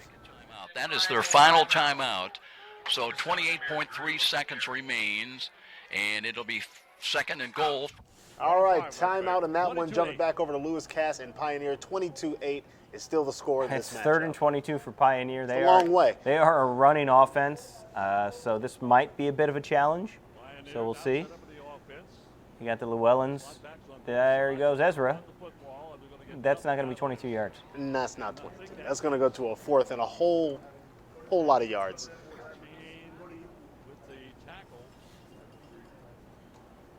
All right, so we're going to take a quick break in that action and bring you some more action from around the area, courtesy of another batch of big highlights here on IndyStar Friday Night Live. And we got a bunch of them, so I hope you're ready to work. I am ready to work. I'm always ready to work. It's why they pay me. That's right. Here we go. This is Lutheran's Marcus McFadden. He makes a house call. This is 80 yards. We saw it earlier. Here's another view of it. Guess what? He's through the wash. He's gone. Man. He's just another kind of level at Class A. He's really the best player in Class A. That is a quick 80 yards. That is a quick 80 yards. All right, here we're going to go with Decatur Central. Nope, we're going to the Concordia game. Yeah, Concordia Mechaniqua, because guess what? Concordia is trying to get in the end zone. All right, quick break in the highlights. Let's see if we can give you a live highlight here, and the quarterback's going to hold on to it. Did he get in? Looks like the ball's fumbled. It's a big hit right there at the goal line. I haven't seen the refs signal touchdown or signal a fumble. Ref seems unsure about it too, but he's walking that ball back. If he's spotting it at the 3, that's going to be extra point, so that's a touchdown. All right. So there you go. Big quarterback keeper there, taking a big hit and still getting in with the touchdown. So we're going to jump right back into some more highlights. Got to bring you a real-life highlight to bring you some more highlights. It's just how we do it. We got a lot going on. Highlights on highlights on highlights. Here we go. This is Decatur Central. Here we got a first Plainfield. There's a fumble at the goal line. Decatur Central's going to pick it up. Oh, and they're going to go 90-plus yards for the score.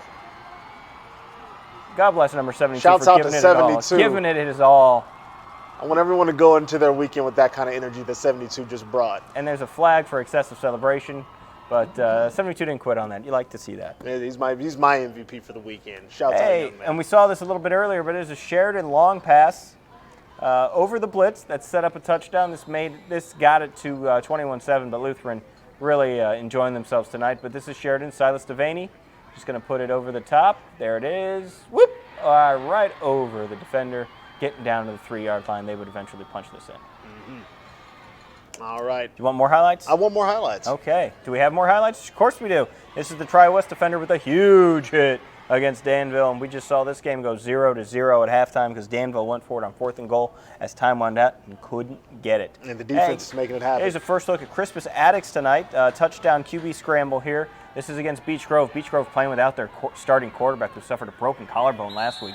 So offense might be hard to come by for them, even though they have Ohio State commit Josh Fryer in the offensive line. When you lose your starting quarterback the week of sectionals, that's a tough break. That's a tough break, and Crispus Attucks taking advantage of that. Here we go, Decatur Central touchdown. Guess what? I mentioned about all those Hender shots at Tri-West. Here's more of the Tracy's. Oh, my God, Decatur Central. The Plainfield defender left a little something on the ground there. Got to check for his ankles on that one.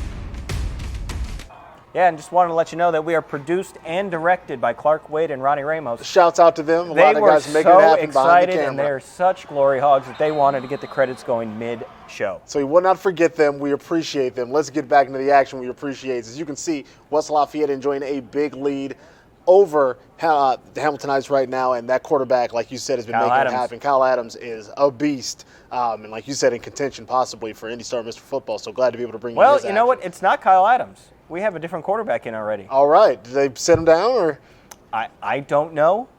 So let's listen to the broadcast, and maybe they'll explain to us why the state's best quarterback's not in there. And why they're missing snaps. Let's take it away. Now he's back. That one, Jack, because he was clearly down, and there was probably no need for that, for that kind of action. But 3 on the near side, shotgun formation. Adams looks, tosses it, got it.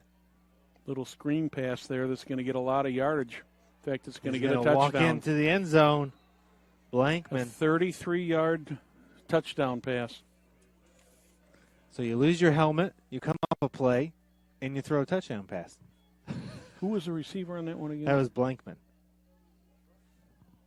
That would be Spencer, number 28, Spencer Blankman. All right, so big touchdowns. You can see Kyle Adams takes a moment to step out for a play, comes right back on the field, ball gets snapped, he throws a touchdown. On 3rd and 25. It's automatic. Yep. So big stuff here. We're going to take a moment with a quick word from our sponsor before we bring you more action. Here's the 60-second word from Bath Experts.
All right, so big thank you to our sponsors, Bath Experts, for the support, not only this week, but all season long from the very beginning. They've been partners with us on this one-of-a-kind show for the first season, so big thank you to them and for all of our network partners. You guys have made it a heck of a year. Glad to keep rolling with sectionals action and beyond. So Friday Night Live. Have you shared the hashtag yet? Oh, the hashtag IndyStar FNL. What are we doing here? IndyStar FNL. This your first show? You're right. I'm sorry. The playoffs got me all riled up. But if you are watching at home or in the stands or in the bathroom, wherever you might be watching, because if you've got a screen, You can be seen, and here we go. Let's talk about being seen. Woof, Lutheran 35-7. Yeah, the Sheridan definitely sees Lutheran. Lutheran is the #1 team in the state in Class A for a reason. They have lost in semi-state each of the last few years, so they are. This team feels different, they say. They say this team feels like a real state contender. Let's see if Sheridan can get it a little bit closer here before the half. And they can. It's a touchdown. So it's not over. It's going to be, but it's still going to be a tall mountain to climb for the Blackhawks. Well, they're still climbing, and we're going to jump over to another team that has to do some climbing too. This is Hamilton Heights trying to get back a little something here against West Lafayette because Kyle Adams has been being himself all game long. And that's Deshaun King is a great two-way player for Hamilton Heights. This is the second year where John Kirshner is their head coach, the son of former Ben Davis coach, Mount Vernon coach Mike Davis. So trying to set the culture at Hamilton Heights, it's never easy when you have to open the sectional against the defending Class 3A state champ, a team who just, I mean, look at those bodies, 74-50. Those guys are. And then you got Yanni Karloftis, the younger brother of George Karloftis, the freshman star at Purdue. So they have some high-end talent at West Lafayette. Always was going to be an uphill battle for Hamilton Heights. All right, let's take it away with a call and see if Hamilton Heights can get some points on the board. Again, pistol formation, 4 wide. Looks to throw. Fires, throws, incomplete. Pass intended for number 4, not. And that'll bring up 3rd and 10. Thrown a little bit low, not tried to go down and get that thing, but the only way he was going to catch that was if it bounced off the ground into his hands first. And another long 3rd down conversion here for the Huskies to try to make. Thanks to our technical crew tonight, producer-director Will Wofford, cameraman Lucas Lacone, and Edward and Autumn, kind of looking over their shoulders right now. Also to our executive producer, Jim Wofford, back in the studio. Looks to throw. Fires, throws, met right away. Wow. Met by number 14 for West Lafayette, and that's going to bring up 4th down. Thomas lucky that ball didn't get jarred loose because when Karloftis hit him, Karloftis, I should say, he hit him hard, and he's might have resulted in an incompletion, or it could have resulted in a fumble. But the Huskies will have to punt.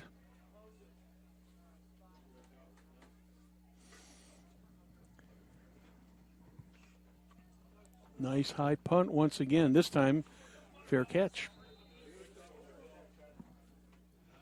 Fair catch by number 16. Let's hit you with some score updates right now. It is some other games are at halftime. This game's obviously not at halftime because it started at 7:30. But Garin Catholic leads Yorktown 12-7 in another huge sectional matchup in the Class 3A sectional that I've been talking about. Has been brutal with West Lafayette, with Bishop Chatard, with Brebeuf Jesuit.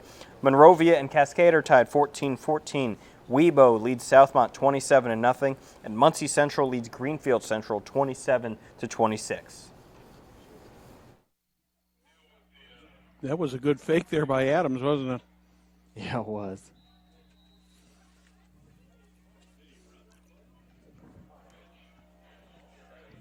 Melkai was the ball carrier, and Adams took a hard hit there in the backfield on the fake.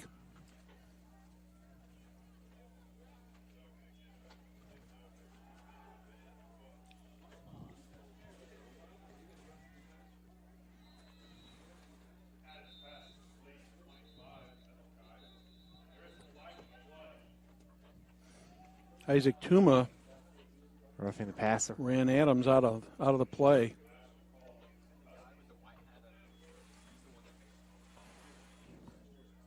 So that'll move the chains. I believe they called roughing the passer on that, but I think the result of the over Madison at halftime. No, they did take the penalty. They're adding it on to the end of the play. Okay.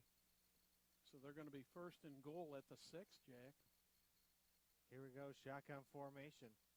Looks, rolls, fires, caught it. And caught.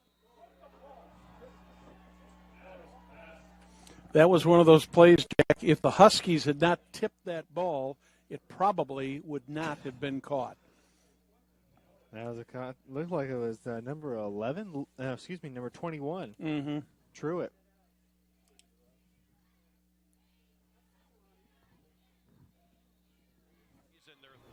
All right, so you can see some celebrating here for Lutheran. Let's show you why they are so fired up on the field here. Blake White dropping back, and he is airing it out over the top. That's, I believe, Joe Fabian. He's going to score a touchdown. Just playing catch at that point. And Lutheran just keeps scoring. Sheridan's going to try to keep up with Lutheran, but Lutheran, again, like I said, this team looks really, really different. They look like they are legit contenders to get to Lucas Oil Stadium. They don't want to lose again in semi-state. Mm-hmm. Okay, they want to get to Lucas Oil Stadium. It's not too far from Lutheran's campus. They had to drive further to get up to Sheridan tonight than they would have to go to Lucas Oil. So that proximity can be motivation for them as they, Exactly. again, like you said, want to get back to the big field for the big game. And we want to thank you for joining us for all the big games here on IndyStar Friday Night Live. Let's jump into some more highlights from around the area to show you a few more big scores, defensive plays, pretty much everything. Let's see what we got. Hey, look at it. It's Lutheran Sheridan. And oh, hey, look at it. It's Marcus McFadden. And there he goes. He's a mainstay here in the highlights He's section. still going. This is the Marcus McFadden hour. Can't get enough of the end zone. Well done, young man. It's a lot of running. That was a lot of running. I got tired just watching that. Here What we else go. we We got got? Covenant Christian gets on the board with a blocked punt caused by a bad snap. Here it comes. I promise the snap's not going to be great. Not great snap. And the block right there. Covenant Christian picks it up. Oh, they pick it up There and you they get go. in the end zone. Score 6. First points of the game in that game. Special teams. Don't overlook it. It's very important. And we talked about the Yorktown-Garin Catholic game. This is Yorktown's score, but again, it's 12-7 Garin Catholic. Garin Catholic is in that brutal sectional. And if they were to win, they would get what looks to be West Lafayette. And West Lafayette... It's a tough draw. That's Kyle Adams, who we saw just threw a touchdown pass that got deflected and bounced around. So it's good to be good. It's better to be lucky. It's not fair if you're both. And it looks like they've got that unfair advantage. Let's take a quick break with a word from our sponsors, Bath Experts.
All right, thank you to Bath Experts for all the support all season long. We're going to jump right back into some more action, some third quarter action now that half times are finally starting to wrap up. Brownstown and Charleston still 6-7. Score's been that way for a while. Charleston still enjoying that 1-point advantage. Let's take it away with the call and see what happens. Before we do that, can I give you a score update? You can give me a score update. I like how you asked nicely. Indian Creek leads West Vigo 15-12. All right. So that's a really tight game. Real and tight. Roman Purcell and Connor Fruits, transfer from Center Grove, really has turned around the Braves' offense. So they'll be looking to score more points to put West Vigo away. All right, so here, as you can see, we'll pick up the action with Brownstown in possession of the ball and looking to break this thing open. Let's take it away. Running back. He broke 2 tackles there, and if he breaks one more, well, Brownstown has the lead. We get set once again on a 2nd and 3. We're in third quarter action. 2nd and 3 in the shotgun. That's Walker in motion, or Brown in motion, but keeping it straight up the gut. That's Thompson. Thompson moves it up past the 45, up close to the 40. It'll be plenty for the first down. We've got a Pirate down. He gets up slowly, but now he's okay, as they're going to mark the ball on the Charlestown 41-yard line. 41-yard line, it's a first down. The first down of the second half, and we get set once again. Thompson once again. Brown in motion. The ball is fumbled, and it looks like Charlestown has it. There was some miscue there in the backfield. Ball was snapped, and I think Brown was supposed to get the football. It never got exchanged properly, and we have a fumble in there by Brownstown, and it will give the ball back to Charlestown. Let's see who picks up that fumble, Wyatt. It was Marion Lukes off the edge there picking up that fumble. And Marion Lukes does it all, doesn't he? Oh, yeah. And then I think he was over there being interviewed by Winkers Wright at halftime. I think so, okay? They do it all, these running backs. Of course, Winkers Wright, the outstanding running back for the Floyd Central Highlanders. As we get set once again, I formation, the ball is pitched out to Lukes. Lukes breaks a tackle, breaks a second tackle. He still keeps going, and he gets it up close to midfield. About a 5-yard pickup, but I tell you what, that actually 6 yards on the play. They mark it on the 49. It'll bring up a second down at 4, and that was all Marion Lukes on those 6 yards. Absolutely. Even though he was finally brought down by Sam Huber on the edge, he fought for every yard he could get there. All right, we've got a second down at 4. The clock moving, 10.5 to go in third quarter action. 7-6 Charlestown lead. What a game we have had here tonight. It's everything we expected. I think we expected a little bit more offense, but, man, it has been an exciting football game. Ball is given to the first man through, and that's going to be a first down. I believe that's Deke Brown. Looks like Brown on the carry that time from the fullback position. Nice play in there by Deke Brown, the fullback, as he moves it up past the 45 down to the 42-yard line. It's plenty for a first down to pick up a 7 yards on the play. First down at 10. We move under the 10-minute mark here in third quarter action. Sam Huber again on the tackle there. We're set once again, and now Huber has been everywhere tonight. He really a great has. defensive night. We're set once again, and it's pitched out to Lukes. Lukes grabs it one-handed, and, man, I'll tell you what, he was playing with fire right there. It looked like he had that ball with one hand out there for anybody to swat away. However, he does pick up about 4 yards on the play, brings it down to the 37-yard line, and that will bring up a second down and 6 for the Pirates after a fumble by the Braves to open up the third quarter of action. It looks like it goes to Brown again this time. No, that's not Brown. I think that's Logston in this time. It is. Logston doesn't pick up much that time as he gets maybe a yard on the play, and we'll call it the ball down at the 36-yard line. We'll call it a third down and 4 situation for the Charlestown Pirates as they work at Brownstown territory right now. Ball resting on the 36, and Snyder comes back up. He's got the I formation in the backfield for the Charlestown Pirates. There's the snap. The ball pitched out once again to Lukes, and Lukes isn't going to find much. Good defense this time by the Brownstown Braves as he gets it close to the 35-yard line, but it's a pickup of maybe 1 on the play. All right, we're going to jump back over to this Danville Tri-West matchup. Still nothing on both sides of the ball here, but we're going to take it away as Danville looks to march down and try and be the first one to get on the board here in this matchup. And these are big rivals, Danville Tri-West. They're not too far apart. And last year, Tri-West beat Danville to end their season in sectional play. So maybe Danville is looking for a little revenge. But again, Tri-West comes in this game 7-2, Danville 4-5. So on paper, this look, and especially at home for Tri-West, you would imagine that the Bruins were going to, assert themselves in this game. They haven't yet. The Warriors are driving. So let's keep an eye on this one. Let's take it away with the call. It looked like he saw cut back, but that set on in the game. All right, some technical difficulties in that one. We're going to have them get it all straightened out, so we're going to jump back over to this one between Charlestown and Brownstown. The Pirates. And that gives me an opportunity to tell you about K9K Solutions. They're family-owned and operated dog training and boarding business located right here in Charlestown. K9K Solutions is a top-quality dog training company that specializes in obedience, socialization, and behavioral skills. K9K also provides a safe and family-oriented environment for boarding your dogs. Mention this ad, receive 10% off any training package throughout the month of November. Call 812-989-0283. That's 812-989-0283. Or find them on Facebook at K9K Solutions. Dogs love K9K Solutions. And I just hope, I know my wife is watching here this evening. When she heard all those talks about obedience, socialization, and behavioral skills, she's probably giving them a call about me. See if they can help me. Remember, it is for dogs. Gaining all right, at least back 4 or over 5 to yards Danville separation and there. West as they got it all straightened out. Still Look at him. He 0-0 in sets this his matchup, feet and are someone's set. still looking to make a Quarterback big play side to of change the receiver, tide of kept this his one. He eyes had on the him, quarterback, just and a he simple caught it, go right and he's down got the it down to the sideline. 5-yard line. But all that is So that is the break that Danville might have been looking for But there. it looks like there might have been a penalty. You know? Let's take it away with the call and see if we can get it all straightened out. Connect on one of those passes after long last. But yet, Danville's moving backwards, and we look to Jason Ferguson. I think an eligible player downfield. Wow.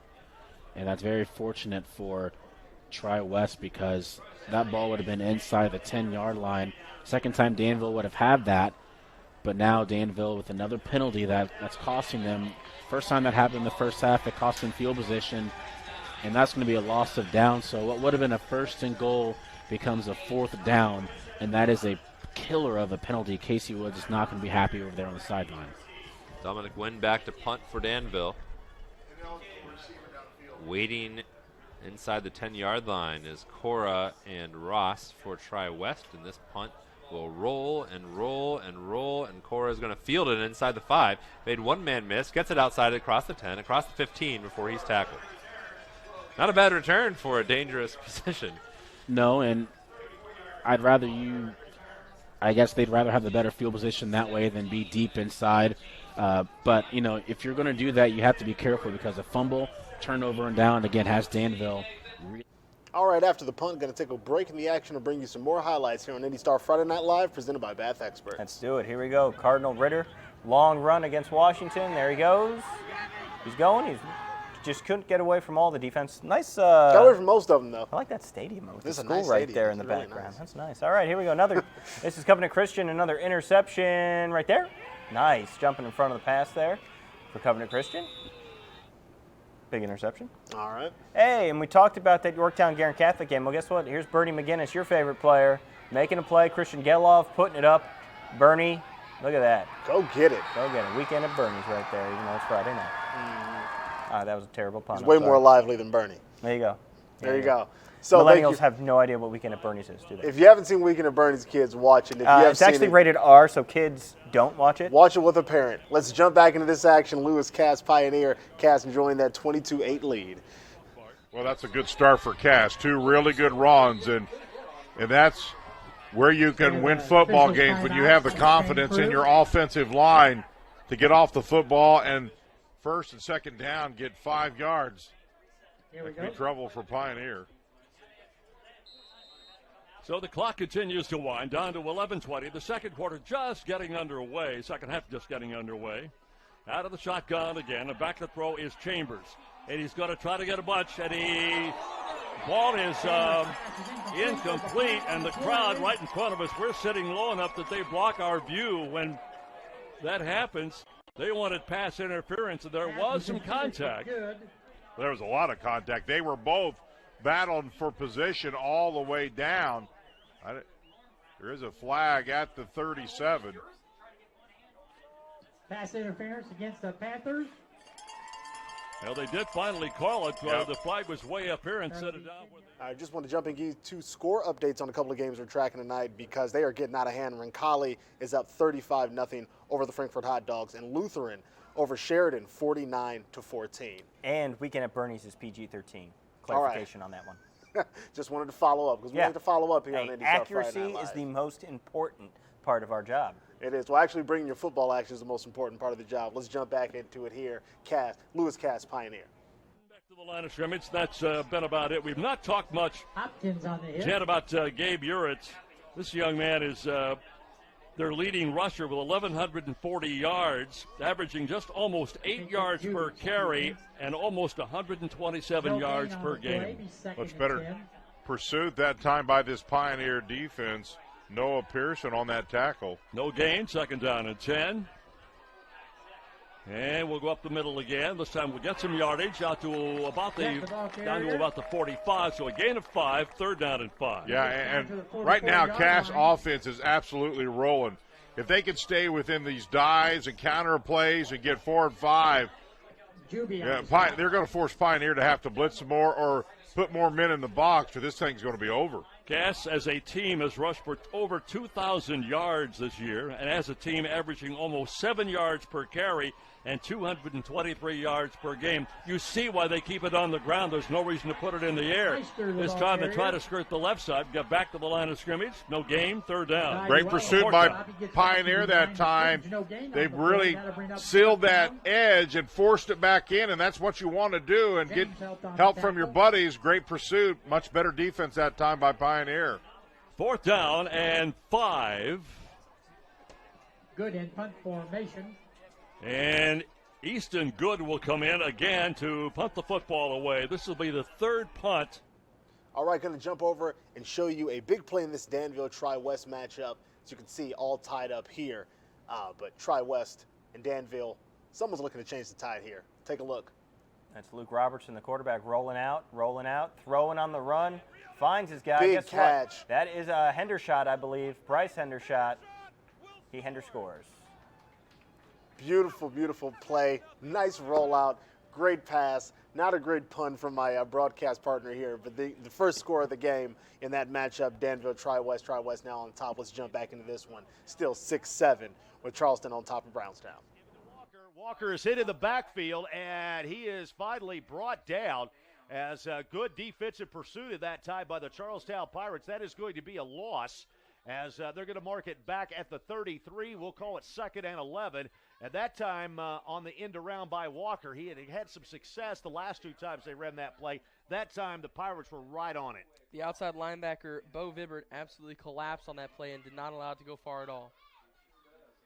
We're set once again. It is 2nd and 11. The ball at the 33-yard line. And keeping the ball, this is Thompson on the counter, and he's decked. Boy, I'll tell you what, now that is surprising because he went down, and he went down hard.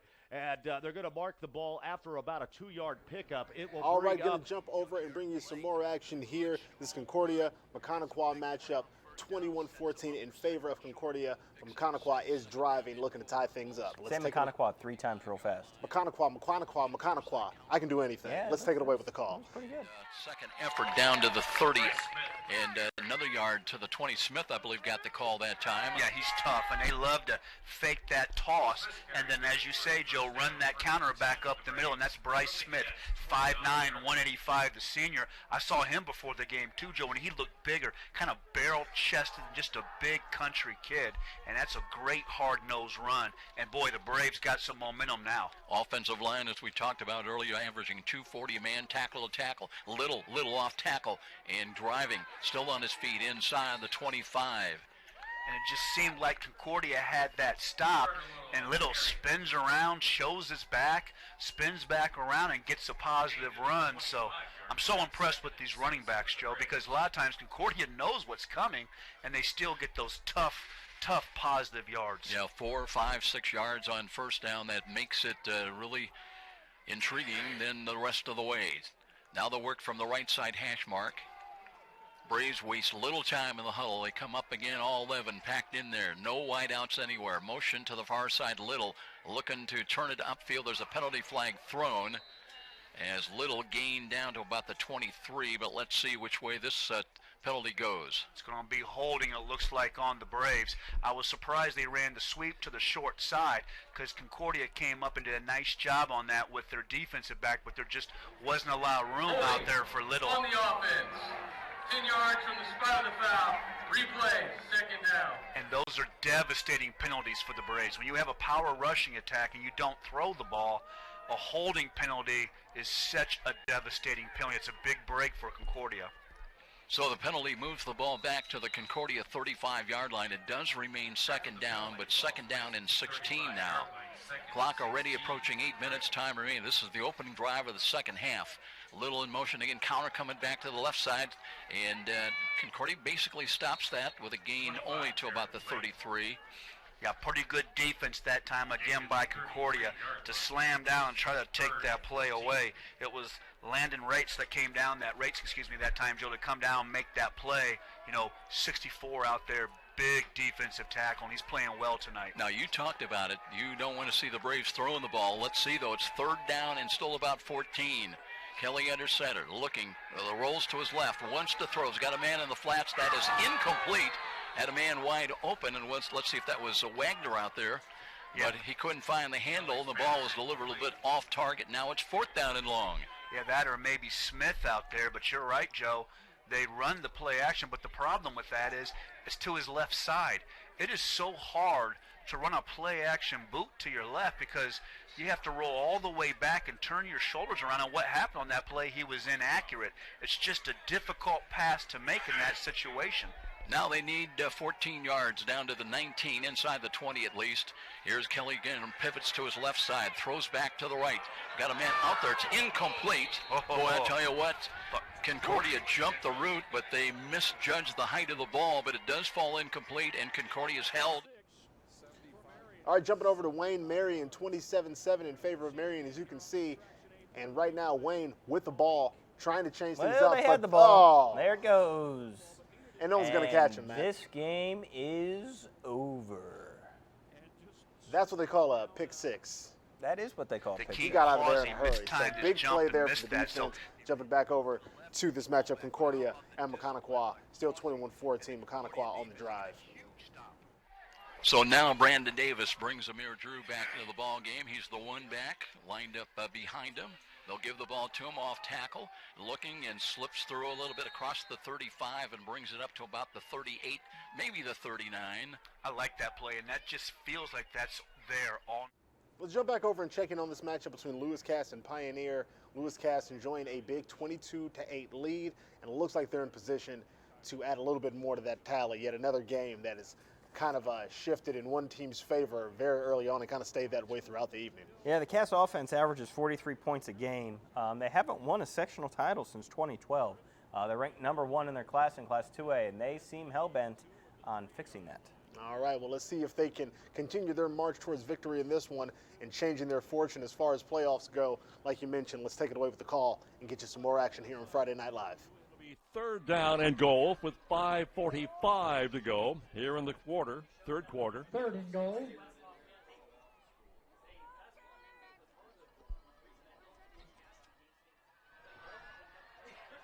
Number 31 is the guy to watch. That's Gabe Urett.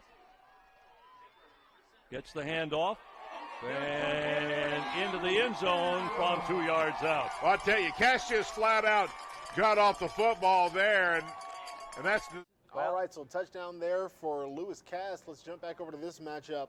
Charlestown and Brownstown. Looks like they got some more red zone opportunities. And we'll be out of timeout, but or the end of the third quarter. But got crowd surfing into the end zone there. Crowd surfing, and nothing wrong with that. Our producer might know a little bit something about crowd surfing, but yeah, he's known to frequent a mosh pit or two. Despite his age, he still likes to get in there and mix it up. It looks like they're saying 3rd and goal. Did he not get in, or are they just going for 2? And this is a little bit delayed. They're going for 2. Yeah, absolutely. There's no question about that last one. So Lewis Cass looking to really put this one away. He's going to throw. So it's 28-8, a 20-point lead for Lewis Cass, and Pioneer only gives up 8 points a game this year. So that's big. But here we go. We're going to go back to Fort Wayne Concordia to Mechaniqua. 3-yard line. Drew up the middle. Drew inside the 15 to the 10. Ooh. And now a penalty flag thrown right in there. It's going to be a nasty face mask, and let's see if Drew's okay. That's a heck of a run. That's just the old power play. Spread the wide receivers out and run power behind your guard, and it was a huge hole. I think you or I could have ran through that hole, but Drew runs downfield, and that's got to be a personal foul face mask on that one. Face mask on the defense. Now it's danger time for Mechaniqua. Concordia's driving the ball down the field, Joe. This is where they really need to slow them down and maybe get a stop here, Joe, because you can see Concordia is starting to feel it, and Amir Drew is really starting to get loose. Braves are going to take a timeout. That penalty half the distance. The goal takes it down to the 5. So 5:40 remains in quarter 3. 21-14 Cadets and knocking on the door to add to that lead. We'll be back. IHSW Tournament Football on Fox Sports 1250. jump back over to this matchup here. Heritage Christian enjoying themselves here against Northeastern, big 27-6 lead. Coming into focus. We're going back to Charlestown, Browntown Central. Looks like we're going to do some jumping back and forth between these two games. That's what we do. Got a lot of action and a lot of people close, either in scoring position in the red zone. So, again, we're going to stick around. So if you see some rapid jumps, don't be alarmed. This is just us handling business here on IndyStar Friday Night Live. The lone back, Snyder, the quarterback, under center, and I think Charlestown just took their third and final timeout, and let's see if that has an effect. Oh, it absolutely will. In a tight game like this, you want to keep all your timeouts that you can. And to be out of your 3 timeouts still with 11 minutes and 15 seconds to go in this, that is going to be a killer for this offense. Third down. Defense. Third down. By Kurtz Meal, all right, power back over wash, to and by Concordia. Indiana Wesley. And Conoclaw 21-14 in favor of Concordia, and they are looking to add to their total. Scrimmage now. They'll have 2 wide to the right side, including Grossman in the slot. Vanderbosch split wide of him. And here is Drew. Drew looking and dances down inside the 2, got to the 1, did not score, did not get in.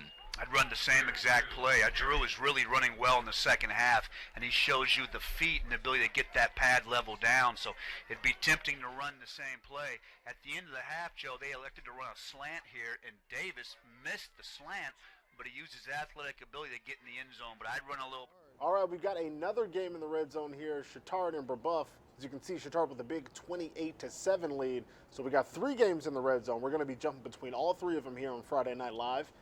And here is the first of the 3 games in the red zone. And look, it's out the red zone because Taylor it's in the end scored zone. A touchdown. There's a touchdown right there. And there's another touchdown. From Concordia Lutheran, touchdown on touchdown, tutties for everybody. All right, so those 3 red zone games turned back down to 1. So 2 quick scores with those back-to-back touchdowns here on IndyStar Friday Night Live. Let's see if we can get you a hat trick. No, they don't want to give me what I want to give you. It's fine. Let's take it away with the call. But, see, rapid fire to pizza, that was rapid fire touchdowns. You just can't help yourself. Let's take it away with the call and escape these puns.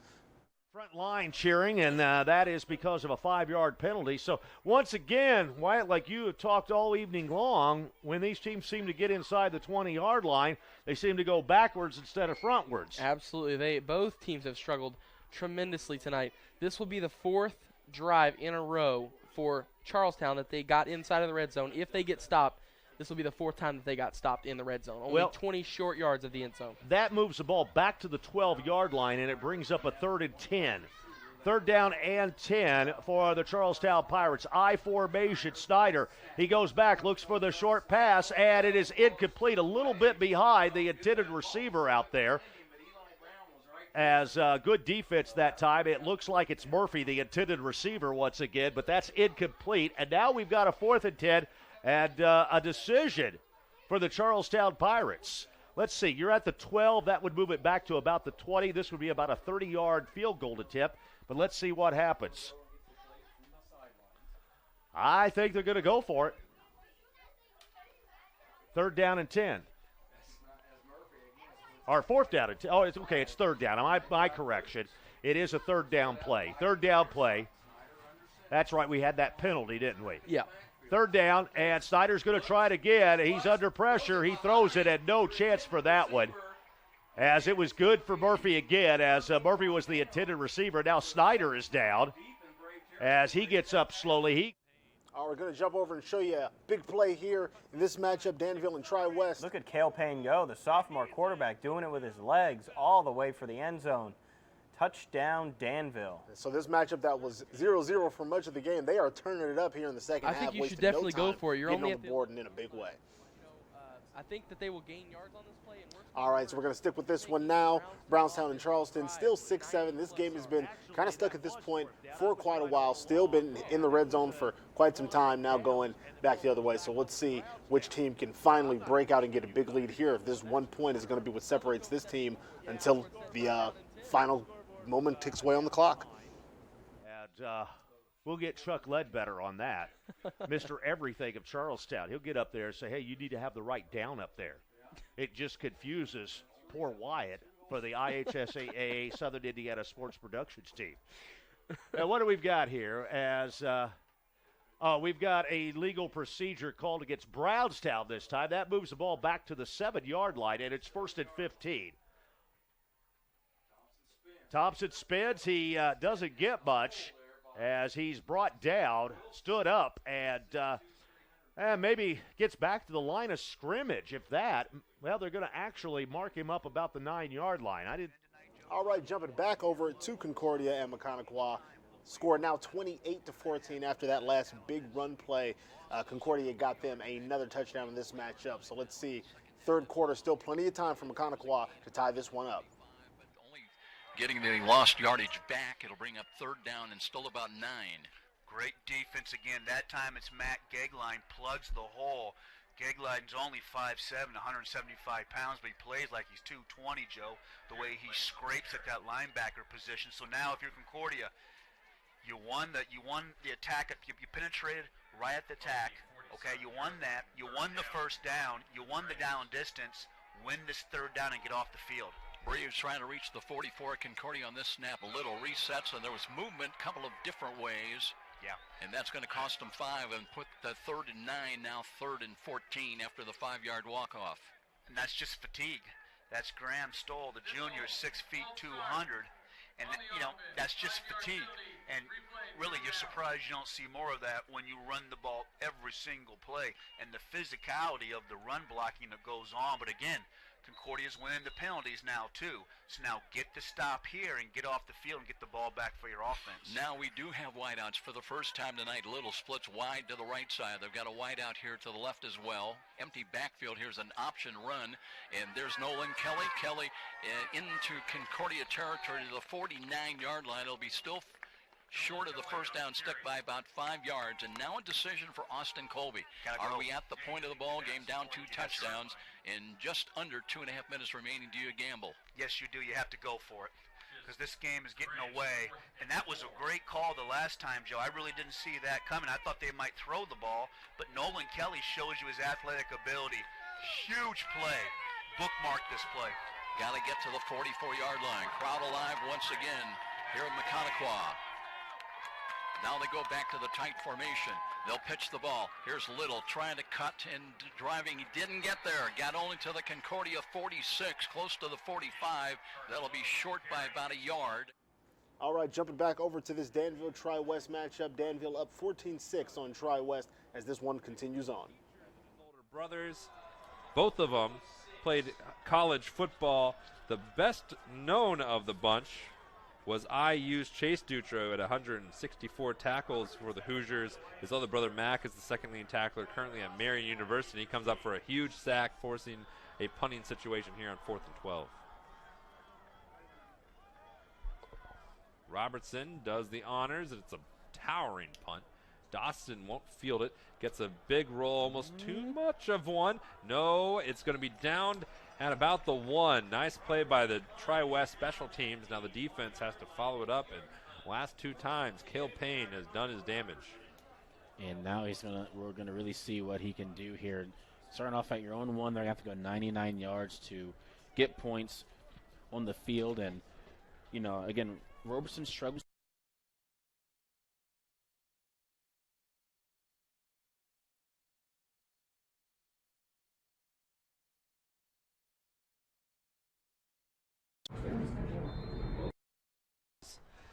Limit some play con. Do you just go try to create more space here? Do you want to take a big risk of a throw? If there's holding in the end zone. Yep, I would expect us to run here by. First down. All right, going to jump back over to Concordia and Mechaniqua in this matchup. Airing it out, going deep.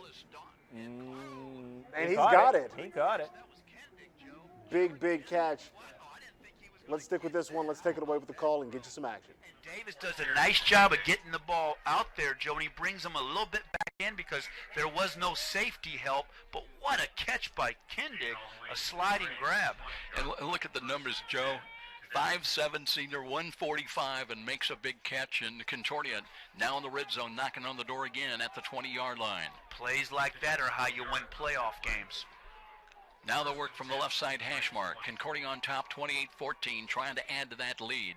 Davis 3 wide to his right, gives to Drew. Drew up the middle, steps out 1 tackle, got to the 15. And if Little doesn't hang on, I think Drew is going to take that one to the house. But Drew continues to get stronger and run harder. and I would continue to hammer away with him, Joe. We're almost through the third quarter, and a chance for Concordia really to put the lights out here. They'll move that ball. Going to jump back over to show you this action here in this big Danville Tri-West matchup, 14-6 in favor of Danville. Danville backed up way into their own territory. Not great field position. This is a safety watches right here. Yeah, the goalposts are they're in the shadows of their own goalposts. See if they can make something happen. Oh, they're making something happen. There he goes. Oh, that they looks got like out of Chandler trouble. Schubert is free and clear. 50. Are they going to catch him? There's no way anyone I don't think they're going to kid. catch him. What a play. The senior Chandler Schubert going 98 yards for the score, and Danville. Upset alert here. They are the big rivals, and wow, the Danville Warriors are putting it to the Bruins right now. That is a heartbreaker. And that is how you get out of bad field position. But let's jump back over to this one, Concordia, Maconaquah, and Concordia looking to do some more damage. 28-14, Cadets with a timeout down below. This is IHSAA Tournament Football on Fox Sports 1250 The Ticket. That's All right, Pioneer, Lewis Cass. Lewis Cass has this big 28-8 lead against Pioneer, and Pioneer's been having a tough time all game long. You can just call him Cass. All right, fine. Cass, Pioneer, Cass on top, 28-8. Let's take it away with the call. A minute 8 to play. Eights are wild here in this third quarter.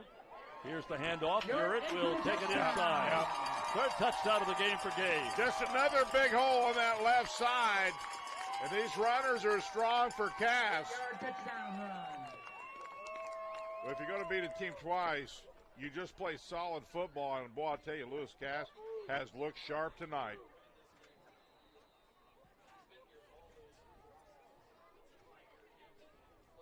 Davis at the 7. Big Final touchdown, seconds, another for 13 Lewis seconds Cass, to go. back over to Here is a Concordia, run to the and right Maconaquah. side, and it's going to be a And another touchdown big run. touchdown for Concordia. 7 They are yards. fouling him. Cameron Johnson, and we thought we'd see Cam Johnson. Whatever you call him, that's and they another used score him in for the both left. teams. Back-to-back touchdowns. Yeah, some of these games are getting again. out of control. We don't really have a lot of close games right now. No, but we do have a lot of touchdowns because of how big some of these score deficits are. So we've been bringing you score after score. It seems like every time we're in the red zone, someone is adding up to their tallies. So let's show you some more scores and big plays from around the area with another batch of highlights collected by our IndyStar Friday Night Live team. Here we go. We got a Decatur Central touchdown run right there. And there he is, Daylight. That's Kenny Tracy, folks, and he is jogging. He really was jogging into the end zone.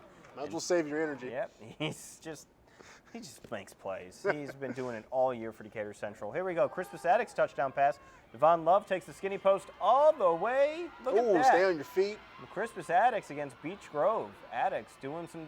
Look at him just working. Great moves. He's taking the long route, taking the scenic route, but he's getting there. Touchdown. Headache Crispus for a Attucks. tackler trying to wrangle him in. So nice moves. Yep, we have a touchdown pass here in the Cardinal Ritter game against Washington. Aiden Robinson goes up as high as he can. Right there. Ooh, Touchdown. go get it. Nice. All So right. Cardinal Ritter leads Indianapolis Washington in that game. Hey, you want another highlight?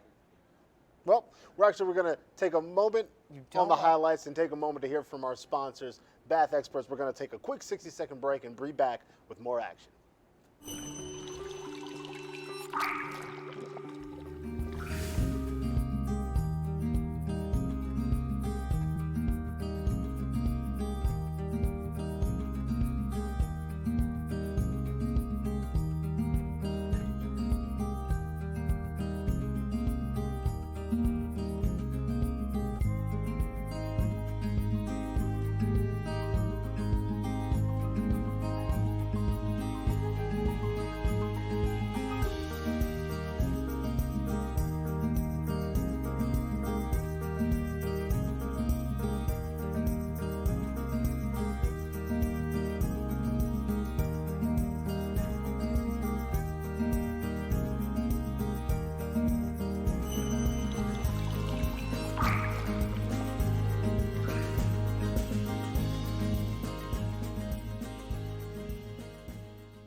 All right, big thank you to our sponsors. Bath Experts have been supporting us all season long. We're not going to waste any time. Get back into some more action here on Friday Night Live. Bishop Chatard, Brebeuf Jesuit, right now 35-7 in favor of Chatard. Yeah, It's been a long Chatard's night the number for one Brebeuf. team in 3A. These two teams met earlier in the season. Chatard won. Chatard's only lost one game this year, and it was to 5A Power Cathedral, who some think might have a case as being one of the best teams in the state regardless of class. So Chatard, They are for real. They are putting it on Brebeuf. I think you would have to say they were favored in this game. I don't think people saw 35-7 coming. Yeah. Or 42-7 if that's what's about to happen. Exactly. And it looks like they're trying to make it happen. Let's take it away with the call. Ran out of running room over there as he got pushed out of bounds by number 33, Jeremiah Jackson. There is a penalty flag down. Jackson, a sophomore, one of those young players on defense we were talking about a moment ago for Brebeuf. Tell you what, when you take great angles as a defender, you cause the offensive lineman normally issues. And now, again, I'm not sure if it was a hold or not, but I do know the area they threw it, that normally is what the call is. Well, they are walking the offense backwards, and yep, it is holding against Chittard. And holding happens when the offensive lineman's feet stop. Everyone grabs. You teach it. That's what we teach at every level. When your feet stop or you get outside of the framework of the shoulders, that's when you get a holding call. But the defender can cause that if he'll take great angles to the ball. Only the fourth penalty of the night on Chittard. Delayed handoff here to Taylor. And he spins out of some trouble. Boy, he's so good at spinning away from tacklers. Higgins, again, is the guy that is one of the few guys on the field strong enough to bring him down to the ground. He gets him tackled at the 9-yard line. I tell you what I love is just watching up front. Again, they've got a body on a body. That's your Chittard offensive line. And again, when you can do that and you have a back of the ability of Taylor, it makes life miserable for that second and third level for Brebeuf on defense. Second down here.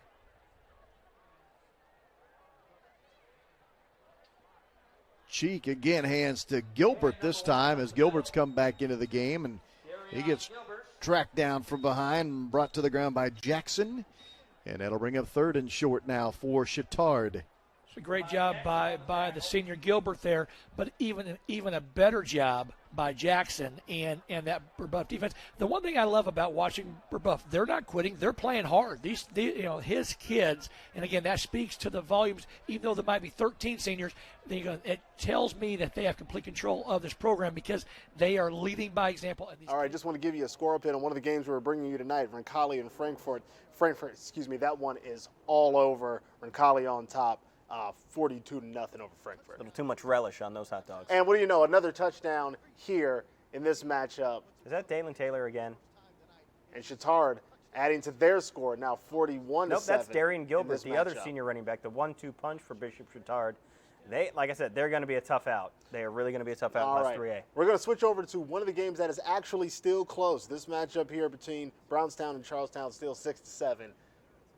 Looks like it's 4th and 2, so big play in this game when they come out of the timeout. We'll see what happens here. Charlestown, you have to punt it away. Don't you? Yeah. So, this deep in the territory, you can't absolutely. take that chance. You cannot race, especially with Luke's out. The Stevens hasn't been what it was at the beginning of the game. He was a very good Keese there at the outside linebacker.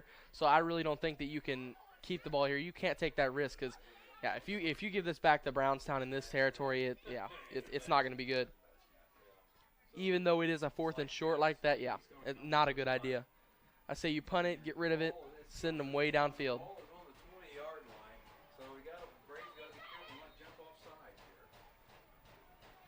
All right, we're set once again.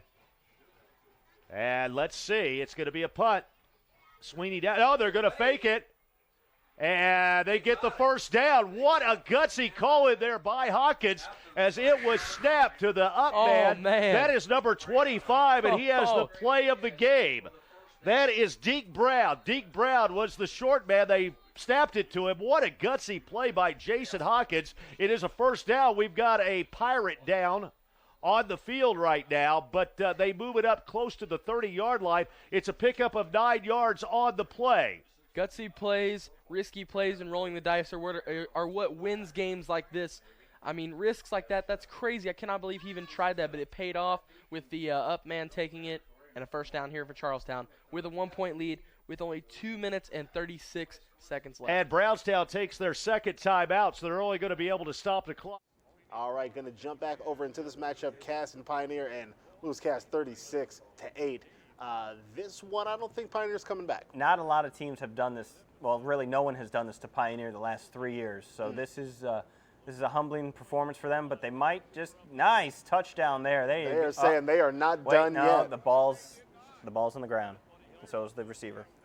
Well, that is a tough break for Pioneer, but again, it's been a rough night. It has been a rough night for Pioneer. Again, back-to-back Class A state champs. The tournament success factor bumps them up to 2A. And what do they get in their first 2A sectional game? They have to play the #1 team in the state, Cass, the only team to beat them this year. So just a tough assignment for them. And Cass was up to the challenge, and Pioneer, they're not tonight. 30 up to the 40. All right, jumping back over again. Brownstown and Charlestown still 6-7. We'll see if one of these teams can do something to change the score, or if this 1 point difference is going to continue to be the only difference maker between these two teams. Yeah, I mean, and Charleston only gives up 8 points a game all season. So that's stingy defense. That was to be expected, I guess. And Brownstown Central has won 5 straight over Charleston. Charleston started the season 0-2, has won 7 in a row. They're mid-Southern Conference rivals, so these two teams know each other very well, and you can tell they know each other very well because it's 7-6. First down and 10 for the Charlestown Pirates. Ball given to Lukes once again. He's not going to get much this time. He gets it about a yard up to the 45-yard line. And the clock continues to move, and now we're going to have, it looks like, Brownstown's third and final timeout. So Brownstown is going to have to stop them on the run because a first down, I think, ices this game for Charlestown. Hey, that gives me an opportunity to tell you about Hoopsters, your hometown sports grill. They're the venue that fans go to watch hometown teams play. The atmosphere is electrifying and add great, fresh, made-to-order food, and you have a winning combination for a fun We're time. going to stick with this game here. As you can see, the 7-6 matchup is tight. We're going to stick with this, see how it shakes out, and see if this 1 point is going to be the difference maker. We're also going to check into that Danville Tri-West matchup as that continues to progress here, but Danville starting to take control of this one, that 21-6 lead. They kind of broke this game wide open and now looking to add more points. Perfectly comfortable bleeding away some of this time. Cale Payne with the snap. Hands it to Schubert. Tries the near side. That doesn't really work. Nice pursuit from behind by Alex Covey and Tri-West defense. And here's the third down, so Tri-West needs to get this offense off of the field on this. All right, jumping back over. Like I said, we're going to stick with this one, winding down final moments in the fourth, and want to see who can take this one home. So we'll stick with Brownstown and Charleston here on Friday Night Live. Charlestown with the ball, trying to run out the clock. You know Brownstown's going to use up all their timeouts like they just did right there. So it's going to be 3rd and about 3 when we come back from this timeout with 1.5 minutes left. So let's get back over to this Danville Tri-West game. Tri-West, they need the ball back. They got plenty of time. There's 8 minutes left in the third quarter, so there is time in this game. But they're looking for a turnover. They're looking for a defensive stop. They're looking for anything. Nice hit there by the linebacker. So let's go to this. Let's go to the call with the Danville Tri-West game, courtesy of Indiana SRN. Go for it here, especially back in their own territory. So now, again, a big punt return here has the momentum back on Tri-West's side. You still have 8 minutes to go in the game to get another stop. So it's going to come down to the offense for Tri-West. Can they move the football down the field? Can they find some sort of rhythm between their quarterback and wide receivers? To do the kicking as he's done all night, or to do the punting, I should say, Dominic Wynn, the junior. And wait, he will. And now the whistles will blow. And timeout on the field. All right, jumping back over Brownstown and Charleston here, still 6-7 in this matchup. 1 point separates these two teams. Yeah, and Brownstown needs a defensive stop here. Again, 3rd and 4, well, it says 3rd and 2, but that looks like a long 2 yards by the sticks. Let's see what happens here. Charlestown really trying to put this away. That's Marion Lukes, one of the best running backs in the state. Looks like he got right to the sticks. From our vantage point, it's hard. It looks like it's a first down. It looks like where the ref is at the sticks. I think they're going to give it to him. Let's see where they put the ball. You might want to put it on his right foot, really. And this measurement here is going to be a crucial determining now factor. It looks like where they put the ball, he might be short. We're going to get the chain gang out, because who doesn't want the chain gang? Love the chain gang. Sure. But this is the game, because if they get the first down, they can they can get the clock down. All right, we're going to take it away with the call here, see if they can make it happen and see how long they have to go. The first down, but apparently not. It is 4th and 1, so this ball game is not over. Okay. I thought they gave it the first down. Let's see Snyder on the quarterback sneak. I don't know if he made it or not. He did not make it. It depends on where they mark it, so they're going to have to stop the clock as both teams are pointing first down. Other team is pointing it's our ball, and let's see. I think that's going to get it. They do mark it over the 47-yard line, and there we got the signal that we thought we had the last time. That is the first down. That was kind of kooky. We thought we had the first down on the third down play. I don't think he got it the second time, but I know he got it the first Well, time. he I'm got a watching yard. from an angle here. I know he got it. They got him. They gave him a yard on the play. They're marking it up at the 46, so now all they've got to do is take a knee. Snyder comes up to the line.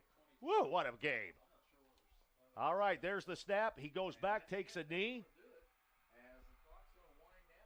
All right, so that is going to be it. A big first down means that they are going to take that one by just 1 point, and that is a heck of a way to close out. That's a big the live upset. action. Brownstown Central is number 3 in 3A, so they are out one game into the tournament. The big rivals there. Brownstown Central had beaten Charlestown already once this season. Charlestown, like I said, started the season 0-2. One of those losses was to Brownstown Central. The other one was to 8-1 Silver Creek. So nothing too shabby, and they've really turned the season around. And wow, big win for Charlestown right there. And Marion Luke's the stud running back. He's got his team playing into the semifinals of the sectional. Glad to be able to bring you that here on IndyStar Friday Night Live. But let's bring you some more highlights from around the area. Let's see what we got. Sure. Well, let's go back to this Covenant Christian. We got Gage Coffey doing a Le'Veon Bell. Whoop! Right there. Little jump cut, and there he goes. Splitting the defense, getting to the end zone, touchdown for Covenant Christian. All right, what's up next? Lutheran. We got another TD pass. This is Blake White putting it all the way out there. We saw this live. That's Joe Fabian going in for the end zone. Touchdown. Lutheran really putting a hurting on Sheridan tonight. So number 1 team in Class A looking every bit the number 1 team in Class A. Here we go. We got a Plainfield touchdown pass. It's been Decatur Central's night, but this was Plainfield's play. Going up and getting it over the defender. Nice touchdown for Plainfield there. But again, Decatur Central has the lead in that game and the only 5A sectional being played tonight. Hey, you want more Lutheran touchdowns? I told you they were putting up points. Tons of Lutheran touchdowns. There they go. Tonight. Nice little moves, some shoddy tackling, and he's going to reverse his field and go all the way on the other end of the field. He's going to run 120 yards to run 60. But he scores, touchdown Lutheran, and they win this one in a runaway. Yeah, they've scored pretty much every way you can put points on the board. They've done it tonight. Hey, guess what? So we've been showing you this Tri-West Danville game. This is how Tri-West got in the board. You saw it. This is Luke Robertson rolling, throwing Bryce Hendershot. I swear I'm not going to use the pun I used the last time we saw this touchdown. Yeah, last time you said he Hinder scored. He Hinder I scored. want to hear that again. He just did it again. Unfortunately, it's just one touchdown, and they need more than one to win that game. Here we go. We got Crispus Attucks touchdown pass. Barnett squeezes in there, and he's gone against Beech Grove. Big 65-yarder. Crispus Attucks, they're going to get a sectional win, and they haven't been playing. They restarted their football program not too long ago. So that's a big win for them. Congratulations to the kids over at Crispus Attucks. Absolutely wasting no time getting back to it. And we were glad that you guys were able to join us for another awesome week here on IndyStar Friday Night Live. Again, this is the first week of the postseason, so continuing to bring you these actions between all the teams that are going to shake out and see who's going to take that top spot when it's all said and done. So thank you for joining us. Also, big thank you to all of our network partners who have continued to support us all season long, bringing you these games, statewide action. Some of our partners bringing us multiple games, so big thank you to everyone who has helped make this possible. Also, we've got some more action coming next week. Next week's big week. 6A starts, so all of the big schools in our area will start. 5A, most of 5A starts up, and then of course we've got 4A, 3A, 2A, and Class A. So we will have a loaded slate of games, loaded slate of area games to keep an eye on. We will have you covered at IndyStar.com again. But tonight, because we're wrapping up, there are some games still going on. Not a lot of close ones, but be sure to go to IndyStar.com for full coverage of everything that's happening around the state and around the area of high school football. And for more Friday Night Live, you can find us here same time next week, 7 p.m. on Friday, IndyStar.com. We're also live on Facebook, Twitter, YouTube, ISHA TV on their website now. Thanks to their support and their partnership, we're able to come to you on more platforms. We're getting bigger and bigger each week, just like the game. So thank you for joining us. For Mac Linesk, I am your host, Justin Mack. Have a wonderful weekend.